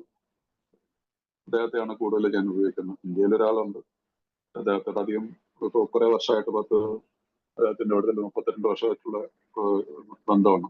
എല്ലാ പുള്ളൊക്കെ ഒന്ന് വിളിക്കുള്ളൂ. പക്ഷെ ഇദ്ദേഹമായിട്ടുള്ള എല്ലാ ചൊവ്വാഴ്ചയും ശനിയാഴ്ചയും ഇന്നിപ്പോ മീറ്റിംഗ് കഴിഞ്ഞുണ്ട്. ഞാൻ ഇത്തിരി ലേറ്റ് ആയിട്ടാലും കയറും. മനസ്സിലായില്ലേ? അപ്പൊ അത് ഓർക്കണം. അതുകൊണ്ട് നിങ്ങളോട് ഞാൻ അപേക്ഷിച്ച് പറയുകയാണ്, ഒറ്റയ്ക്ക് ഈ പ്രോഗ്രാം ചെയ്യരുത്. Take A sponsor. നിങ്ങൾക്ക് ഉചിതമല്ല എന്ന് തോന്നിക്കഴിഞ്ഞാൽ നിങ്ങൾക്ക് എപ്പോ വേണമെങ്കിലും ആ സ്പോൺസറെ മാറ്റുന്നതിന് ഒരു കുഴപ്പമില്ല. ആ സ്പോൺസർക്ക് ഒരു വിഷമം തോന്നത്തില്ല. എന്നാലും എന്നെ മാറ്റിയിട്ട് അയാളുടെ കൂടെ കൂടിയില്ല, അങ്ങനെ ഒന്നുമില്ല. നമുക്ക് പറയുന്നതിനൊരു കുഴപ്പമില്ല. എനിക്ക് കുറച്ചുകൂടെ എനിക്ക് അദ്ദേഹത്തിന്റെ കൂട്ടത്തിലായിരിക്കും വർക്ക് ചെയ്യണമെന്ന് നല്ലതെന്ന് തോന്നുന്നതുകൊണ്ട് ഞാൻ പുള്ളിക്ക് ഒരു വിഷമം തോന്നുന്നു. അതുകൊണ്ട് നിങ്ങളുടെ സ്പോൺസർ വെള്ളം അടിക്കുന്നോർത്ത് നിങ്ങൾ പേടിക്കുന്നുണ്ട്. ഒരു സ്പോൺസർ അത് ഇന്നുവരെ കേട്ടിട്ടില്ല, ഒരു സ്പോൺസറെ മാറ്റി കാരണം വെള്ളം അടിച്ചെന്ന് പറഞ്ഞിട്ട്. മനസ്സിലായി? അങ്ങനെ ഒരു സംഭവമില്ല. അദ്ദേഹത്തിന് കൂടുതൽ സന്തോഷം തോന്നുള്ളൂ. എനിക്ക് പോലും അറിയാൻ പാടാത്ത പല കാര്യങ്ങൾ അദ്ദേഹത്തിന് പറഞ്ഞു കൊടുക്കാൻ സാധിക്കും എന്നുള്ളൊരു ഇതുണ്ടാവും. അതിൽ കൂടി സന്തോഷിക്കും, ശരിയായിട്ട് പ്രോഗ്രാം ചെയ്യുന്ന ഒരാളാണെങ്കിൽ. ഇനി അടുത്ത പാരഗ്രാഫിലേക്ക് പോവുകയാണെങ്കിൽ, നിങ്ങൾ മറ്റൊരാളോടും അവരുടെ കുടുംബത്തോടും ഒത്ത് പ്രവർത്തിക്കുമ്പോൾ അവരുടെ വഴക്കുകളിൽ പങ്കുചേരാതിരിക്കാൻ പ്രത്യേകം ശ്രദ്ധിക്കുക. ഒരാളുടെ കുടുംബ പ്രശ്നങ്ങളിലും വഴക്കുകളിലും ചെന്ന് ചാടരുത്. ഇങ്ങനെയുള്ള പ്രശ്നങ്ങളിൽ ഇടപാടിയിട്ട് പ്രശ്നങ്ങൾ ഉണ്ടാക്കി ഒരുപാട് പേരെ എനിക്കറിയാം. കുറെ ആളുകൾ എനിക്കറിയാം. അവർക്കറിയില്ലായിരുന്നു അവരുടെ കട്ടുന്ന ഈ മറ്റുള്ളവരോടുള്ള പ്രവർത്തനം എന്നുള്ള ചാപ്റ്റർ പഠിച്ചിട്ടില്ല. വഴക്ക് തീർക്കാനായിട്ട് മധ്യസ്ഥം വഹിക്കാനും അവിടെ ഭാര്യനെ വിളിച്ച് സംസാരിക്കാനും അവിടെ ഇവിടെ കേട്ടും അല്ലെ അമ്മായപ്പനെ അമ്മായമ്മനെ വിളിച്ച് കൂട്ടിയിരുത്തി അതിനൊക്കെ പോകേണ്ട നമുക്ക് അതിന്റെ യാതൊരു ആവശ്യമില്ല. അതുകൊണ്ട് പ്രത്യേകം നമ്മൾ ശ്രദ്ധിക്കേണ്ട ഒരു കാര്യമാണ് ഈ വഴക്കുകളിൽ പങ്കുചേരാതിരിക്കുക. കഴിയുന്ന സഹായം ചെയ്യാനുള്ള അവസരം നിങ്ങൾ നഷ്ടപ്പെടുത്തും. അങ്ങനെ ചെയ്താൽ നമുക്ക് ചെയ്യാൻ പറ്റുന്ന ഒരു സാഹചര്യങ്ങളും കൂടി നഷ്ടപ്പെടുത്തുകയായിരിക്കും ചെയ്യണം. ഒന്നല്ലെങ്കിൽ ഭാര്യയുടെ വശത്തുനിന്നോ അല്ലെങ്കിൽ ഭർത്താവിന്റെ വശത്തുനിന്നോ ഒരു ഇത് വരും. ഇയാൾക്ക് ഇങ്ങനെ ഈ കാര്യങ്ങളൊക്കെ മനസ്സിലായ ഭാര്യ വിചാരിക്കും അത് ശരി, ഇതെല്ലാം ഇയാളോട് പറഞ്ഞേക്കാണോ. ഭർത്താവ് വിചാരിക്കും അത് ശരി, നമ്മുടെ കാര്യങ്ങളെല്ലാം ഇയാളോട് പറഞ്ഞേക്കാണോ. യൂസ് മനസ്സിലായില്ല, അതിന്റെ ഇടയിൽ കിടന്നുകൊണ്ട് ആവശ്യമില്ലാത്ത ഒരു കാര്യത്തിന് പോയതാണ്. വഴക്കും ഇതുമായിട്ടും അയാൾ പിന്നെ വെള്ളമടിക്കും. ചിലപ്പോൾ അയാൾ വന്നില്ല എന്നും വരും ഈ അയലേക്ക്. ഈ കുടുംബത്തിനാണെങ്കിൽ അയയെ കുറിച്ചുള്ള സകല വിശ്വാസം പോകും. അതിന്റെ ഇടയ്ക്ക് ആവശ്യമില്ലാത്ത വള്ളിക്കെട്ടുകളാണ് ശരിക്കും നമ്മുടെ നാടൻ ഭാഷ പറഞ്ഞത്. ഒരു വള്ളിക്കെട്ടും കയറി പിടിക്കരുത്. നമുക്കൊരു എയുടെ മീറ്റിംഗ് ഉണ്ടെന്നും എയുടെ പ്രശ്നം അദ്ദേഹത്തോട് സംസാരിച്ചു കൊടുക്കുക. അദ്ദേഹത്തിന്റെ കുടുംബത്തിനോട് പറയാം, നിങ്ങൾ പ്രത്യാശ കൈവടിയരുത്, നിങ്ങൾ അദ്ദേഹത്തെ മീറ്റിങ്ങിന് പറഞ്ഞുകൊടുക്കുക. കൂടുതൽ പ്രശ്നമുള്ള ആളാണെങ്കിൽ ഏതെങ്കിലും റിഹാബ് സെന്റർ ഉണ്ട്, നിങ്ങൾ അവരെ വിളിച്ചു ചോദിക്കാൻ. എനിക്കറിയത്തില്ല അവിടുത്തെ രീതികൾ എങ്ങനെയാണെന്ന്. നിങ്ങൾ വിളിച്ചു ചോദിച്ചിട്ട് നിങ്ങൾക്ക് യോജിക്കുന്നുണ്ടെങ്കിൽ അവിടെ കൊണ്ട് 1 മാസം 2 മാസം ഇട്ടാൽ നന്നായിരിക്കും. അങ്ങനെയൊക്കെ റിക്കവറിയിൽ വരുന്ന ആൾക്കാരെ നമുക്കറിയാം. നമ്മൾ ഒരിക്കലും കൂട്ടിപ്പിടിച്ചുകൊണ്ട് പോകരുത്. ഒറ്റ മദ്യപാനിനെ പിടിച്ചുകൊണ്ട് ഒരു റീഹാബിലിറ്റേഷൻ സെന്ററിലേക്ക് നമ്മൾ ഒരിക്കലും പോകരുത്. വളരെ ശ്രദ്ധിച്ചിരിക്കേണ്ട ഒരു കാര്യമാണ്. അവനവിടെ പോയിട്ട് എന്തെങ്കിലും പ്രശ്നം ഉണ്ടാക്കി കഴിഞ്ഞിട്ട് ഇറങ്ങി കഴിഞ്ഞാൽ റിഹാബുകാരനായിട്ടും നമുക്ക് ബുദ്ധിമുട്ടാവും, അവന്റെ വീട്ടുകാരനായിട്ടും പ്രശ്നമാവും, ഈ ചങ്ങാതിയായിട്ടും പ്രശ്നമാവും. മനസ്സിലായില്ലേ? അതുകൊണ്ട് ഒരിക്കലും ഒരു ട്രീറ്റ്മെന്റ് സെന്ററിലേക്ക് നമ്മൾ പോകരുത്. നമ്മൾ വീട്ടുകാരോട് പറഞ്ഞു കൊടുക്കുക, ഇങ്ങനെ ഒരു സ്ഥലമുണ്ട്, നിങ്ങൾക്ക് അവിടെ പോകാം. അവിടെ വേണമെങ്കിൽ ഒന്ന് വിളിച്ചു ചോദിച്ചിട്ട് കാര്യങ്ങളൊന്നും എനിക്കറിയത്തില്ല, അവിടെ എത്ര രൂപയാണ് അവർ മേടിക്കുന്നതെന്നൊന്നും എനിക്കറിയത്തില്ല, ഞാനിപ്പോൾ പോയിട്ടുമില്ല. ഞാൻ പോയിട്ടുണ്ട്, പക്ഷെ ഞാൻ അവിടെ ട്രീറ്റ്മെന്റ് എടുത്തിട്ടില്ല. ട്രീറ്റ്മെന്റ് എടുത്തിട്ടുള്ള ഒരാളാണ് ഈ പറഞ്ഞു കൊടുക്കുക, ഇന്ന ആളുകൾ അവിടെ ട്രീറ്റ്മെന്റ്, അയാളോട് ചോദിച്ചിട്ട് വേണമെങ്കിൽ അവിടുത്തെ രീതികൾ ചോദിച്ച് മനസ്സിലാക്കാം. പക്ഷെ അവിടെ പോയിട്ട് മദ്യപാനം നിർത്തിയിട്ടുള്ള ആളുകളെ എനിക്കറിയാം. അതിൽ കൂടുതൽ നമ്മൾ പറയേണ്ട ഒരു ആവശ്യമില്ല. ആ സമയത്ത് ഇന്ന സ്ഥലത്ത് പോകണം, അവിടെ തന്നെ പോകണം എന്നൊക്കെ പറഞ്ഞുകൊണ്ട് നമ്മൾ നിങ്ങൾ അങ്ങോട്ട് എത്തിയാലും ഞാൻ അങ്ങോട്ട് എത്തിയേക്കാം എന്നൊക്കെ പറഞ്ഞുകൊണ്ട് പോയി കഴിഞ്ഞാൽ അവിടെ ആ പണിക്ക് പോയി കഴിഞ്ഞാൽ ചിലപ്പോൾ ആവശ്യമില്ലാത്ത പ്രശ്നങ്ങളുണ്ടാവും. എന്തിനാവശ്യമില്ലാത്ത, ചിലപ്പോൾ ഉപകാരപ്പെട്ടായിരിക്കും, പക്ഷെ അതൊന്നും ചെയ്യരുത്. നമ്മുടെ ബുക്കിൽ പറഞ്ഞിരിക്കുന്നതല്ലേ നമുക്ക് ഫോളോ ചെയ്യേണ്ടത്. അപ്പൊ അതുകൊണ്ട് ഇങ്ങനെയുള്ള കാര്യങ്ങൾ നമ്മൾ ശ്രദ്ധിക്കണം. എന്നാൽ നിങ്ങളുടെ ആൾ വളരെ രോഗിയ ഒരാളാണെന്ന് കരുതി അതനുസരിച്ച് പ്രവർത്തിക്കാൻ കുടുംബാംഗങ്ങളെ പ്രേരിപ്പിക്കുക. അല്ലേ? അപ്പൊ ഓരോ സാഹചര്യം ഞാൻ പറഞ്ഞില്ല, ഓരോ വ്യക്തികളുടെ ആ സിറ്റുവേഷൻ അനുസരിച്ച്. ഇപ്പൊ ചിലപ്പോ തീരെ ഒരു വയ്യാത്ത ഒരു കുടുംബമാണ് വിചാരിക്കും, ഒരു ഭാര്യ ടോട്ടലി ആ വീട്ടുകാരിൽ നിന്നും സഹായം കിട്ടാത്ത ഒരു ഭാര്യയാണ്. പറയാണ്, ചേട്ടാ നിങ്ങൾ എന്റെ ചേട്ടനെ പോലെയല്ല, എനിക്ക് ആരുമില്ല എന്നെ സഹായിക്കാൻ, എന്തെങ്കിലും അങ്ങനെയുള്ളൊരു സാഹചര്യത്തിൽ നമുക്ക് അവരെ ഒറ്റയ്ക്ക് വിട്ടിട്ട് പോരാനും പറ്റില്ല. മനസ്സിലായില്ലേ? അപ്പൊ അവരുടെ സാഹചര്യങ്ങളെ കുറിച്ചൊന്ന് അന്വേഷിക്കുക. അവരുടെ അച്ഛനോ അമ്മയോ അമ്മായിപ്പനോ ആരെങ്കിലും ഒക്കെ ഉണ്ടെങ്കിൽ അവരോട് നമ്മൾ സംസാരിച്ചതിന് ശേഷം അവര് പറയണേ ഞങ്ങളെ കൊണ്ട് പറ്റത്തില്ല, നിങ്ങൾ ഞാൻ അവനെ കുറെ ചുമന്നൊക്കെ പറഞ്ഞു കഴിഞ്ഞാൽ നമ്മൾ അവരെ എന്തെങ്കിലും രീതിയിൽ സഹായിക്കാനായിട്ട് നമുക്ക് അങ്ങനെയുള്ള ഇത് ചെയ്യണം.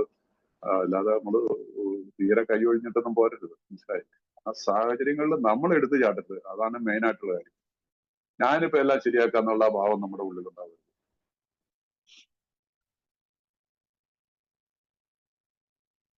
രോഗിയായി കഴിഞ്ഞിട്ടുണ്ടെങ്കിൽ അയാളോട് അതിനനുസരിച്ചുള്ള ചികിത്സ ആവശ്യമാണെന്ന് കുടുംബങ്ങളോട് ഞാൻ പറഞ്ഞില്ല, ശക്തിയായി പറയുക. അസൂയ വിദ്വേഷമോ തോന്നിയാക്കുന്നതിനെ കുറിച്ച് നിങ്ങൾ കുടുംബാംഗങ്ങൾക്ക് മുന്നറിയിപ്പ് നൽകണം. ഒറ്റ രാത്രി കൊണ്ട് അയാളുടെ സ്വഭാവദോഷങ്ങൾ അപ്രത്യക്ഷമാവുകയില്ല എന്ന കാര്യം നിങ്ങൾ ചൂണ്ടിക്കാണിക്കണം. അയാൾ ഒരു വളർച്ചയുടെ ഘട്ടത്തിൽ പ്രവേശിച്ചിട്ടുണ്ടെന്ന് അവരെ പറഞ്ഞ് മനസ്സിലാക്കുക. അവർ അക്ഷമ കാണിക്കാതെ മദ്യമില്ലാത്ത സുബോധാവസ്ഥ എന്ന അയാളുടെ അനുഗ്രഹീത അവസ്ഥയെക്കുറിച്ച് എപ്പോഴും ഓർമ്മിക്കാൻ അവരോട് ആവശ്യപ്പെടുക. അപ്പൊ ഇത്രയെങ്കിലും ഏതായാലും ഇദ്ദേഹം തയ്യാറായിട്ടുണ്ടല്ലോ, ഒന്നും അല്ലെങ്കിൽ ട്രീറ്റ്മെന്റ് സെന്ററിന് വരാന്ന് പറഞ്ഞിട്ട് അല്ലെങ്കിൽ മീറ്റിങ്ങിന് വരാൻ സന്നദ്ധമായിട്ടുള്ള ഇത് തന്നെ വലിയൊരു ദൈവാനുഗ്രഹമാണെന്നുള്ള രീതിയിൽ അവരോട് അതിന്റെ ഇമ്പോർട്ടൻസ് പറഞ്ഞു കൊടുക്കുക, നമ്മുടെ സ്വന്തം അനുഭവത്തിൽ. കാരണം നമ്മൾ ആരോട് സംസാരിക്കുമ്പോൾ ഈ ഒരു അവസ്ഥയിൽ ഞങ്ങളൊക്കെ ആയിട്ടുള്ളവരെന്നല്ല നമ്മൾ പറയാറുള്ളത്. നിങ്ങൾ ഭയപ്പെടണ്ട. അപ്പൊ അതുകൊണ്ട് ഇങ്ങനെയുള്ള കാര്യങ്ങളിൽ വളരെ സൂക്ഷിച്ചു വേണം ഈ കാര്യങ്ങൾ ചെയ്യാൻ. അതിന്റെ സാഹചര്യം എപ്പോഴും പറയുന്ന എല്ലാവരോടും ഒരുപോലെ ആയിരിക്കണമെന്നില്ല. നമ്മളിലുള്ള ഒരു സത്യസന്ധമായിട്ടുള്ള ഒരു ഇടപെടലായിരിക്കണം. നമ്മുടെ ബുക്ക് എന്ത് പറയുന്നതിനനുസരിച്ച് ചെയ്യണം. തീരെ നിരാലംബയായിട്ടുള്ള ഒരു കുടുംബമാണെങ്കിൽ അവരെ നമ്മൾ ഉപേക്ഷിച്ചിട്ട് വരാൻ പറ്റുമോ? ഇനി എല്ലാവരും കൂടെ ഇട്ടേച്ച് പോയെന്ന് വിചാരിക്കും. കുടുംബം മുഴുവൻ ഒറ്റപ്പെട്ടിട്ട് ഒരുത്തന്നെ അവിടെ കിടന്നുകൊണ്ട് ഇഴയുകയാണെങ്കിൽ എന്ത് ചെയ്യാൻ പറ്റും? നമുക്ക് ഇട്ടാച്ച് വരാൻ പറ്റുമോ? അതിന് ഹോസ്പിറ്റലിൽ എടുത്ത് കൊണ്ടുപോയിട്ട് ഹോസ്പിറ്റലൈസ് ചെയ്യണം. ഒരാഴ്ച ആശുപത്രി കിടന്നിട്ട് അവരുടെ വീട്ടുകാർക്ക് താല്പര്യം ഉണ്ടെങ്കിൽ, അല്ലെങ്കിൽ നമുക്ക് പരിചയവെള്ളത്തിൽ ഏതെങ്കിലും റിഹാബുകാർ ഒത്തിരി കുറഞ്ഞ പൈസയിലൊക്കെ ട്രീറ്റ്മെന്റ് ചെയ്യാനായിട്ടൊക്കെ തയ്യാറാവുകയാണെങ്കിൽ ഒക്കെ, അല്ലെങ്കിൽ ചിലപ്പോൾ നമ്മുടെ ഏഴ് പൈസയൊക്കെ ഉള്ള ആളുകൾ ആരെങ്കിലും ഉണ്ടെങ്കിൽ അവർ പറയാണ് ഞാൻ 8,000-10,000 രൂപയാണ് ഞാൻ കൊടുത്തേക്കാന്നൊക്കെ പറഞ്ഞ് അങ്ങനെയൊക്കെ ചെയ്യുന്ന ആളുകളുണ്ട്. അങ്ങനെയുള്ളവരാണെങ്കിൽ നമുക്കറിയാവുന്ന ആളുകളുണ്ടെങ്കിൽ ഇങ്ങനെ ഒരു ചങ്ങാതി ഉണ്ട്, അവനെ ഒന്ന് രക്ഷപ്പെടുത്തുന്ന അവനെ അവിടെ ഇന്ന സ്ഥലത്ത് ഒന്ന് കൊണ്ടുവിടാൻ അവിടെ അവർക്ക് ഇത്രയും പൈസ അടയ്ക്കണം, നമുക്ക് അവനെ ഇങ്ങനെ ഒന്ന് രക്ഷിക്കണം എന്നൊക്കെ പറഞ്ഞു കഴിഞ്ഞാൽ ചിലപ്പോൾ ഒരു പക്ഷേ അങ്ങനെയൊക്കെയുള്ള രീതിയിൽ നമ്മൾ ചെയ്യുന്നതിനകത്ത് തെറ്റൊന്നുമില്ല. അതാ ഞാൻ പറയില്ല, നമ്മുടെ യുക്തി ബുദ്ധി ഇത് രണ്ടും ഇങ്ങനെയുള്ള കാര്യങ്ങളിൽ ഉപയോഗിക്കണം. ഒരിക്കലും നമ്മൾ വഴിയിലിട്ടൊന്നും പോരരുത്. ഒരു കുടുംബത്തിനെയോ അല്ലെങ്കിൽ 2 കൊച്ചു പിള്ളേരോ 3 പിള്ളേരും ഭാര്യയും പട്ടിണിയായിട്ടിരിക്കുന്നിടത്ത് നിങ്ങളെ നോക്കാൻ ഒരാളില്ലെങ്കിൽ ഞങ്ങൾക്ക് ഇതൊന്നും പറ്റത്തില്ല. ആ രീതിയിൽ ഒന്നും ഉണ്ടാവാൻ പാടില്ല. നമുക്ക് ശരിയായിട്ടുള്ള കാര്യം പറഞ്ഞതാണ് നമ്മുടെ 11ാമത്തെ പടിയിൽ പറയുന്നുണ്ട്, പോസ്, ഒരു നിമിഷം നിൽക്കുക. ഒരു നിമിഷം നിന്ന് കഴിഞ്ഞിട്ട് നമ്മൾ ദൈവത്തോട് ചോദിക്കുക, ഞാൻ എന്ത് ചെയ്യണം? എന്റെ ഈ ഉള്ളിൽ നിന്ന് വരുന്ന ഈ ചോദ്യം സത്യസന്ധമാണെങ്കിൽ ഉത്തരം വരും. അതാണ് ദൈവഹിതം. നമ്മൾ ദൈവഹിതത്തിന് വേണ്ടി മാത്രം പ്രാർത്ഥിക്കുന്നു എന്ന് 11ാമത്തെ പടി പറയുന്നില്ല. നമ്മളത് അഭാവം കഴിഞ്ഞു പോകുന്നതാണ്. പോസ്, ഒരു നിമിഷം നിൽക്കുക. ഇംഗ്ലീഷിൽ പറയുന്ന പോസ്. എന്നിട്ട് പ്രാർത്ഥിക്കുക. ഒരു നിമിഷം മതി എന്ന് പറയുന്നു. ഒരു നിമിഷം ദൈവത്തോട് പ്രാർത്ഥിക്കുന്ന നേർവഴി കാണിക്കണേ എന്നുള്ള ഒരു പ്രാർത്ഥന ഉണ്ടെങ്കിൽ നമ്മൾ സാധാരണ ഇതിൽ ഒറ്റയ്ക്കുന്നായിരിക്കില്ല, ഒരാളും കൂടെ ഒക്കെ ഉണ്ടാവില്ലേ. അപ്പൊ തീർച്ചയായിട്ടും ഉത്തരം വരും. എന്ത് ചെയ്യണം എന്നുള്ള ഉത്തരം ദൈവഹിതം അപ്പൊ നടന്നിരിക്കും.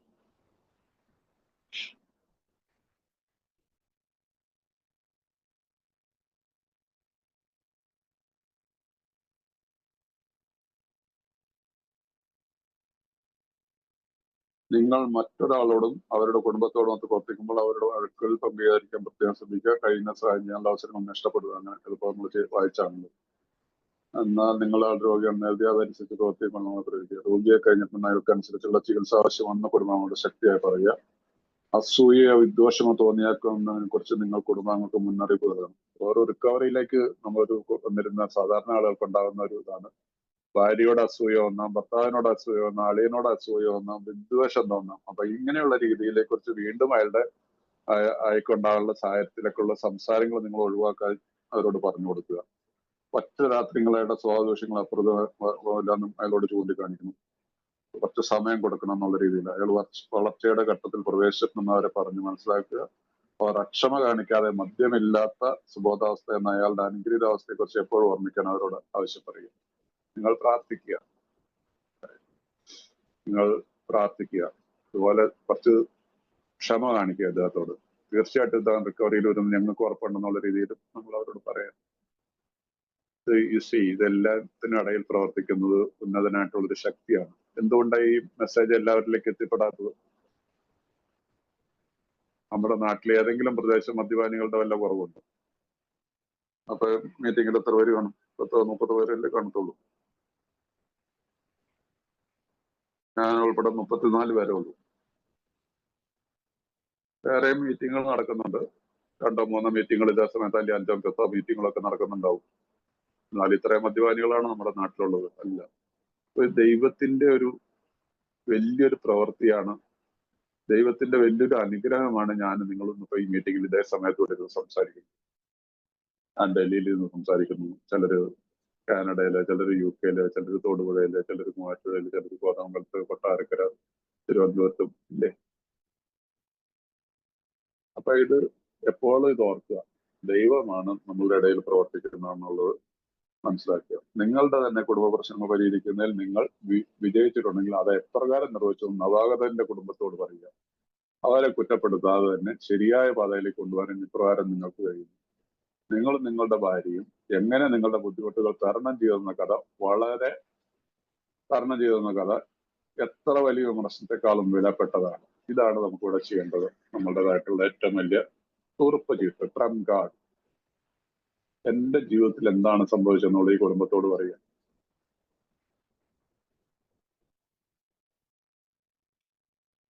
എന്റെ ജീവിതത്തിൽ ഞാൻ എങ്ങനെയാണ് ജീവിച്ചിരുന്നത്, എന്റെ ഭാര്യയായിട്ട് എന്തെല്ലാം പ്രശ്നങ്ങൾ ഉണ്ടായിട്ടുണ്ട്, കേസ് ഉണ്ടായിട്ടുണ്ട്, പോലീസ് സ്റ്റേഷനിൽ കയറിയിട്ടുണ്ട്, അടി കിട്ടിയിട്ടുണ്ട്, അടി കൊടുത്തിട്ടുണ്ട്. ആൾക്കാർ എന്നെ ചവിട്ടി കൂട്ടിയിട്ടുണ്ട്, ഞാൻ ഭാര്യയെ ചവിട്ടി കൂട്ടിയിട്ടുണ്ട്, എന്നെ ഇട്ടിട്ട് പോയിട്ടുണ്ട്, തിരിച്ചു വന്നിട്ടുണ്ട്, വീണ്ടും പോയിട്ടുണ്ട്. ഇങ്ങനെയുള്ള കഥകളെല്ലാം മദ്യപാനികളുടെ ജീവിതത്തിലുണ്ടാവും. കടം വരുത്തി വെച്ചു, സ്ഥലം വിറ്റു, വീട് വിറ്റു, ഭാര്യയുടെ മാല പൊട്ടിച്ചുകൊണ്ടുപോയി മദ്യപിച്ചു. ഇതൊക്കെയല്ലേ നമ്മുടെ മദ്യപാനികൾ സാധാരണ ജീവിതത്തിൽ ചെയ്യുന്നത്. അല്ലെങ്കിൽ വേറൊരു സ്ത്രീയായിട്ട് ബന്ധമുണ്ടായി. ചില സ്ത്രീകൾ ഏറ്റവും കൂടുതൽ ഒരു മദ്യപാനിയോട് എപ്പോഴും വിരോധം ചെലുത്തുന്നപ്പോഴാണ്. വേറൊരു സ്ത്രീയുമായിട്ടൊരു ഭർത്താവിന് ബന്ധവും കൂടെ ഉണ്ടെന്ന് അറിഞ്ഞു കഴിഞ്ഞാൽ പിന്നെ പല സ്ത്രീകൾക്കും ഉൾക്കൊള്ളാനായിട്ട് വളരെ ബുദ്ധിമുട്ടായിരിക്കും. ഞാനത് അനുഭവിച്ച ഒരാളാണ്, മനസ്സിലായില്ലേ? പക്ഷെ ഇന്നും എത്ര സന്തോഷമായിട്ട് ഞങ്ങൾ ജീവിക്കുന്നു ഈ പ്രോഗ്രാം ചെയ്തുകൊണ്ട്. ഒരു അത്ഭുത ലോകത്തിൽ നമ്മൾ ജീവിക്കും എന്നുള്ളൊരു വാഗ്ദാനം ഇപ്പൊ നമ്മൾ വായിച്ചില്ലേ? എനിക്ക് തന്നെ ചിന്തിക്കാൻ പറ്റുന്നില്ല എങ്ങനെ എന്റെ ഭാര്യയ്ക്ക് എന്നോട് ക്ഷമിക്കാൻ പറ്റും. സോ ഇതൊക്കെ നമ്മളുടെ ഈ പ്രോഗ്രാം അറിഞ്ഞ് നമ്മൾ പ്രാക്ടീസ് ചെയ്യും.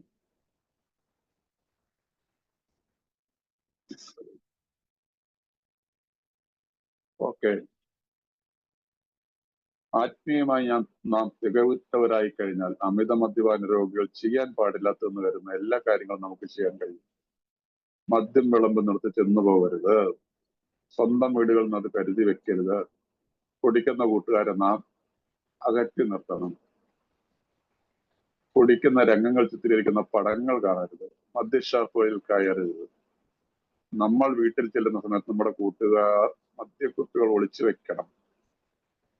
മദ്യത്തെക്കുറിച്ച് ചിന്തിക്കുകയോ അതിനെക്കുറിച്ച് ഒരിക്കലും ഓർമ്മപ്പെടുത്തുകയോ ചെയ്യരുത് എന്നൊക്കെ പലരും പറഞ്ഞു കേട്ടിട്ടുണ്ട്.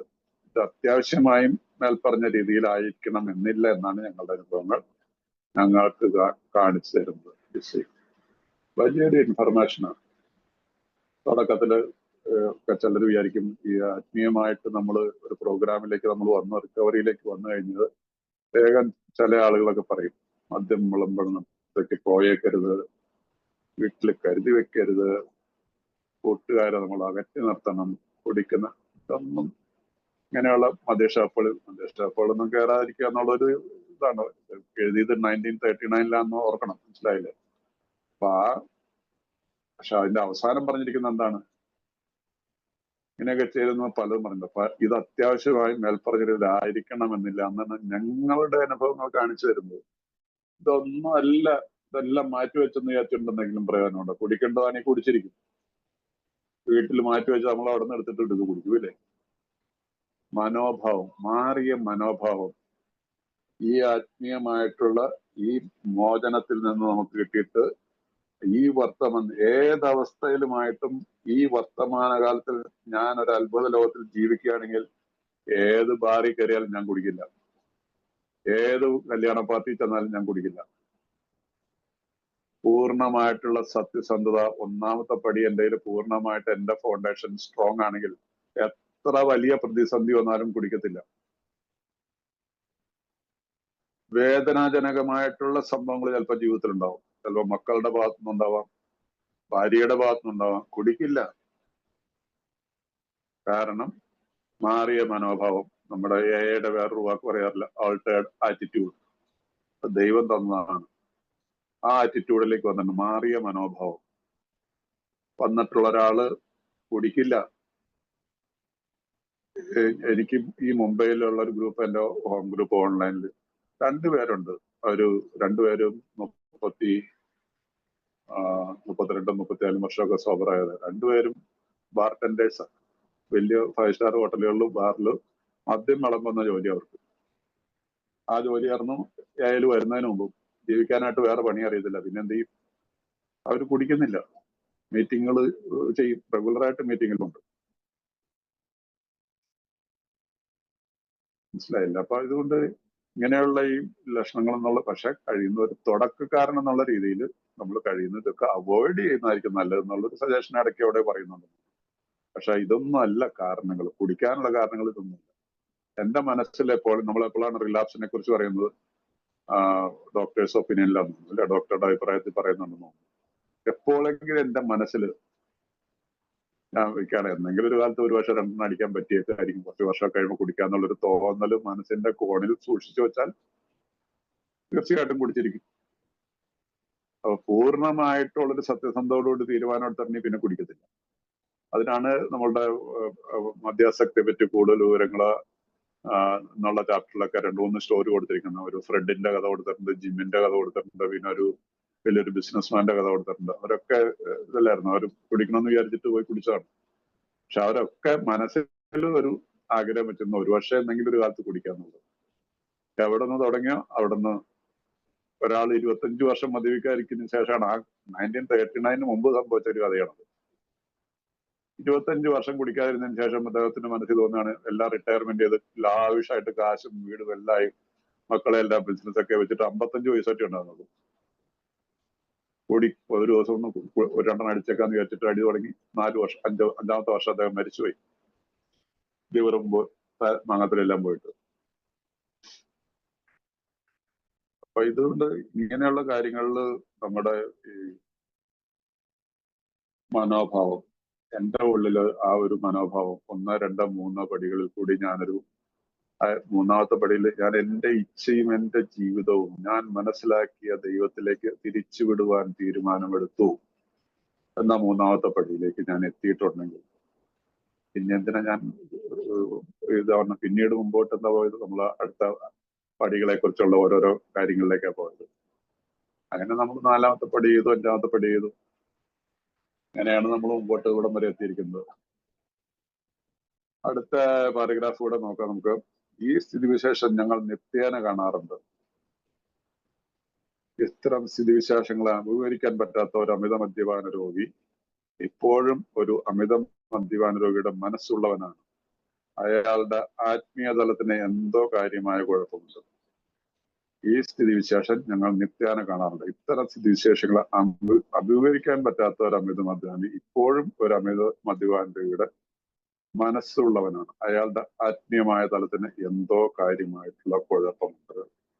ഇങ്ങനെയുള്ള സാഹചര്യത്തിൽ ഇതിന് വഴങ്ങിക്കൊടുക്കുന്ന ആൾക്ക് തന്റെ സ്പിരിച്വൽ ജേണിയുടെ ഈ ആത്മീയമായിട്ടുള്ള യാത്രയുടെ ആ യാത്രയിൽ എന്തോ കുഴപ്പമുണ്ട് എന്ന് പറഞ്ഞാൽ, സിമ്പിളായിട്ട് പറഞ്ഞു കഴിഞ്ഞാൽ അദ്ദേഹത്തിന്റെ പ്രോഗ്രാമിൽ അദ്ദേഹത്തിന് സത്യസന്ധത ഇല്ലായിരുന്നു, തുറന്ന മനസ്സതയില്ലായിരുന്നു, സന്നദ്ധതയും ഇല്ലായിരുന്നു.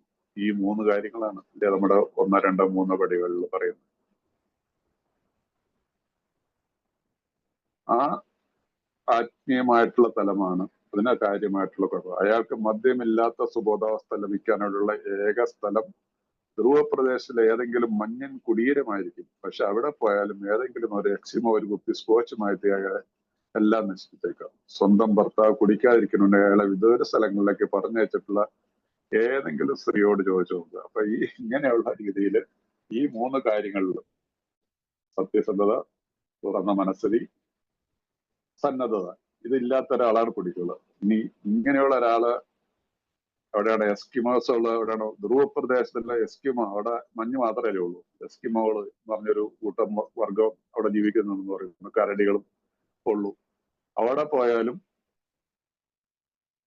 ഏതെങ്കിലും ഒരു എസ്കിമോ ഒരു കുപ്പി സ്കോച്ചുമായിട്ട് വന്നാൽ അയാൾ കുടിച്ചിരിക്കും, അവിടെയും കുടിച്ചിരിക്കും. മനസ്സിലായില്ല? അപ്പൊ അതുകൊണ്ട് ഒരാളെ അവിടെ നിന്ന് മാറ്റി നിർത്തി കൊടുത്താൽ, അതുകൊണ്ടാണ് സ്വന്തം ഭർത്താവ് കുടിക്കാതിരിക്കുന്നതിന് വേണ്ടി അയാളെ വിദൂര സ്ഥലങ്ങളിലേക്ക് പറഞ്ഞിട്ടുള്ള ഏതെങ്കിലും സ്ത്രീയോട് ചോദിച്ചു നോക്കുക. ചിലർ എങ്ങനെയാ ചെയ്യും? ഇവിടെ നിന്ന് മാറ്റി നിർത്താൻ കുറെ നാളത്തേക്ക് ചേട്ടന്റെ അടുത്തേക്ക് മാറ്റിയുള്ള, ചേട്ടൻ കുറെ ദൂരെ എവിടെയെങ്കിലും, ചേട്ടൻ ഇച്ചിരി പേടിയുണ്ട്, മനസ്സിലായില്ലേ? അല്ലെങ്കിൽ വേറൊരു രാജ്യത്തേക്ക് പറഞ്ഞു വിട്ടേക്കാം. ഭാര്യയും ഭർത്താവും ഇവിടെയാണെങ്കിൽ ഭാര്യയുടെ ജോലി ചെയ്യുന്ന സ്ഥലത്തേക്ക് വന്നിട്ട് ഒന്നിച്ച് നിൽക്കാം. ഇവിടെ വന്നു കഴിഞ്ഞാൽ വന്നിട്ട് അവിടെ നിൽക്കാൻ. ഇനി മദ്യം ഇല്ലാത്ത ഇന്ന് ഇന്ത്യയിൽ ഗുജറാത്ത് ഡ്രൈ ആണ്, ബീഹാർ ഡ്രൈ ആണ്. എനിക്ക് 2 സ്റ്റേറ്റുകളുണ്ട്. 2 സ്റ്റേറ്റും മദ്യം നിരോധിച്ചിട്ടുള്ള സ്റ്റേറ്റുകളാണ്. അവിടെ വല്ല കുറവുണ്ടെന്നാണ്. ഗുജറാത്തിൽ നിന്ന് തന്നെയുള്ള എത്രയായ മെമ്പർമാര് ഞങ്ങളുടെ ഗ്രൂപ്പിലുണ്ടെന്നറിയോ? ബീഹാറിൽ നിന്നുള്ളവരുണ്ട്. മദ്യപാനിയും ഭൂമി കുഴിച്ചിട്ടാലും കുടിക്കുക, അല്ലെങ്കിൽ വാറ്റി കുടിക്കും. നിങ്ങൾ ഇപ്പൊ ഈ സൗദിയിലൊക്കെ ഉള്ള ആളുകൾക്ക് അറിയായിരിക്കുമല്ലോ, അവിടെ സാധനത്തിന് ഒരു ഇല്ലെന്നൊക്കെയാണ് ഞാൻ കേട്ടിട്ടുള്ളത്. ഞാൻ ഇപ്പൊ ഒരു കാര്യം, രസമുള്ളൊരു കാര്യം പറയാം.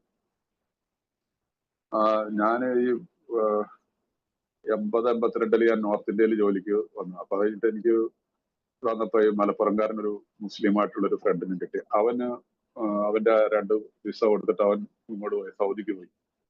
അവിടെ ചെന്ന് കഴിഞ്ഞിട്ട് എനിക്ക് എന്നോട് പറഞ്ഞു, നിനക്ക് താല്പര്യമുണ്ടെങ്കിൽ പോരാ, ഇവിടെ പോരാന്ന്. ഞാൻ പറഞ്ഞു എനിക്ക് അന്നൊക്കെ ഈ സൗദി കൊണ്ടൊക്കെ വിസ കിട്ടിപ്പോവാന്ന് പറഞ്ഞാൽ ഭയങ്കര തന്നെ. അപ്പൊ അന്ന് ഈ സ്മോൾ അടിക്കുന്ന സമയമാണ്. പറഞ്ഞാൽ ഭയങ്കര അഡിക്ഷൻ ഇല്ല, എന്നാലും മിക്കവാറും ഒക്കെ അടിക്കണ ഒരു കാലം. എന്നോട് ഏതൊരുത്തം പറഞ്ഞു, അവിടെ പോയി കഴിഞ്ഞാൽ ഈ സാധനം കിട്ടൂല എന്ന് പറഞ്ഞു. മദ്യം കിട്ടൂല എന്ന് പറഞ്ഞു. ഞാൻ അന്ന് ഈ കാലത്തെ എഴുത്തല്ല അവന്, ഫോണും വീണൊന്നുമില്ലോ. എയർമെയിലില് നല്ല കളറിലുള്ള ലോങ് കവർ. ആ കാലത്ത് അടുത്ത 2 ആഴ്ച കഴിഞ്ഞപ്പോ അവന്റെ ലെറ്റർ വന്നു, ഇങ്ങനെ എന്തായാലും എല്ലാം ഡീറ്റെയിൽ എല്ലാം പേപ്പറെല്ലാം ഏതാണ്ടൊക്കെ അയക്കാൻ പറഞ്ഞിട്ട്. ഞാൻ പറഞ്ഞു ഞാൻ വരില്ല എന്ന് പറഞ്ഞു. അപ്പൊ പറഞ്ഞു ഞാനിവിടെ ഇവിടെ എല്ലാം പറഞ്ഞ് എന്റെ കാര്യങ്ങളൊക്കെ ശരിയാക്കിയിട്ട് നല്ല ജോലിയാണ്, നല്ല കമ്പനിയാന്നൊക്കെ പറഞ്ഞു കഴിഞ്ഞപ്പോ ഞാൻ ശരിയാവില്ല, വീട്ടിൽ നിന്ന് സമ്മതിക്കണമെന്ന് പറഞ്ഞു. അല്ല കാരണം അവിടെ ചെന്ന് കഴിഞ്ഞാൽ മദ്യം കിട്ടൂല എന്നുള്ളൊരു മെസ്സേജ് കിട്ടിക്കഴിഞ്ഞപ്പോ മദ്യം കിട്ടിയില്ലേ പിന്നെ എന്നാന്ന് സൗദി പോയിട്ട് എന്ത് ചെയ്യാൻ പോയില്ല. സോ അതാണ് മദ്യപാനിയുടെ മനോഭാവം, മനസ്സിലായില്ലേ? അപ്പൊ മദ്യമാണ് നമ്മളുടെ ഏറ്റവും വലിയ പ്രധാനമെന്ന് വിചാരിച്ചിരിക്കുന്ന ഒരാളെ എവിടെ കൊണ്ട് നിർത്തിയാലും അയാളായിരിക്കും. അതിനകത്ത് ഒരു സംശയമില്ല. അപ്പൊ അതുകൊണ്ട് ഇന്ന് നമുക്ക് ഇവിടെ നിർത്താം. അടുത്ത ആഴ്ച നമുക്ക് ഈ ഒരു അധ്യായം തീർക്കാം. 12 പടികളും അതിനോട് ചേർന്നിട്ട് ഒരു ദിവസം എന്റെ having had A spiritual awakening എന്നുള്ളതിനെ കുറിച്ച് നമുക്കൊന്ന് കുറച്ചേറെ സംസാരിക്കാം. പിന്നെ അങ്ങനെ എന്തെങ്കിലുമൊക്കെ ആയിട്ട് 1-2 ദിവസം അവിടെ നിങ്ങൾ അനുവദിക്കുകയാണെങ്കിൽ തുടരാം. ഓക്കെ, അപ്പൊ താങ്ക് യു വെരി മച്ച്. നിങ്ങൾ വന്നതിൽ സന്തോഷമുണ്ട്. എന്തെങ്കിലും സംശയങ്ങളൊക്കെ ഉണ്ടെങ്കിൽ ചോദിച്ചു കഴിഞ്ഞാൽ എനിക്കറിയാമെങ്കിൽ പറഞ്ഞുതരാം. Thank you very much.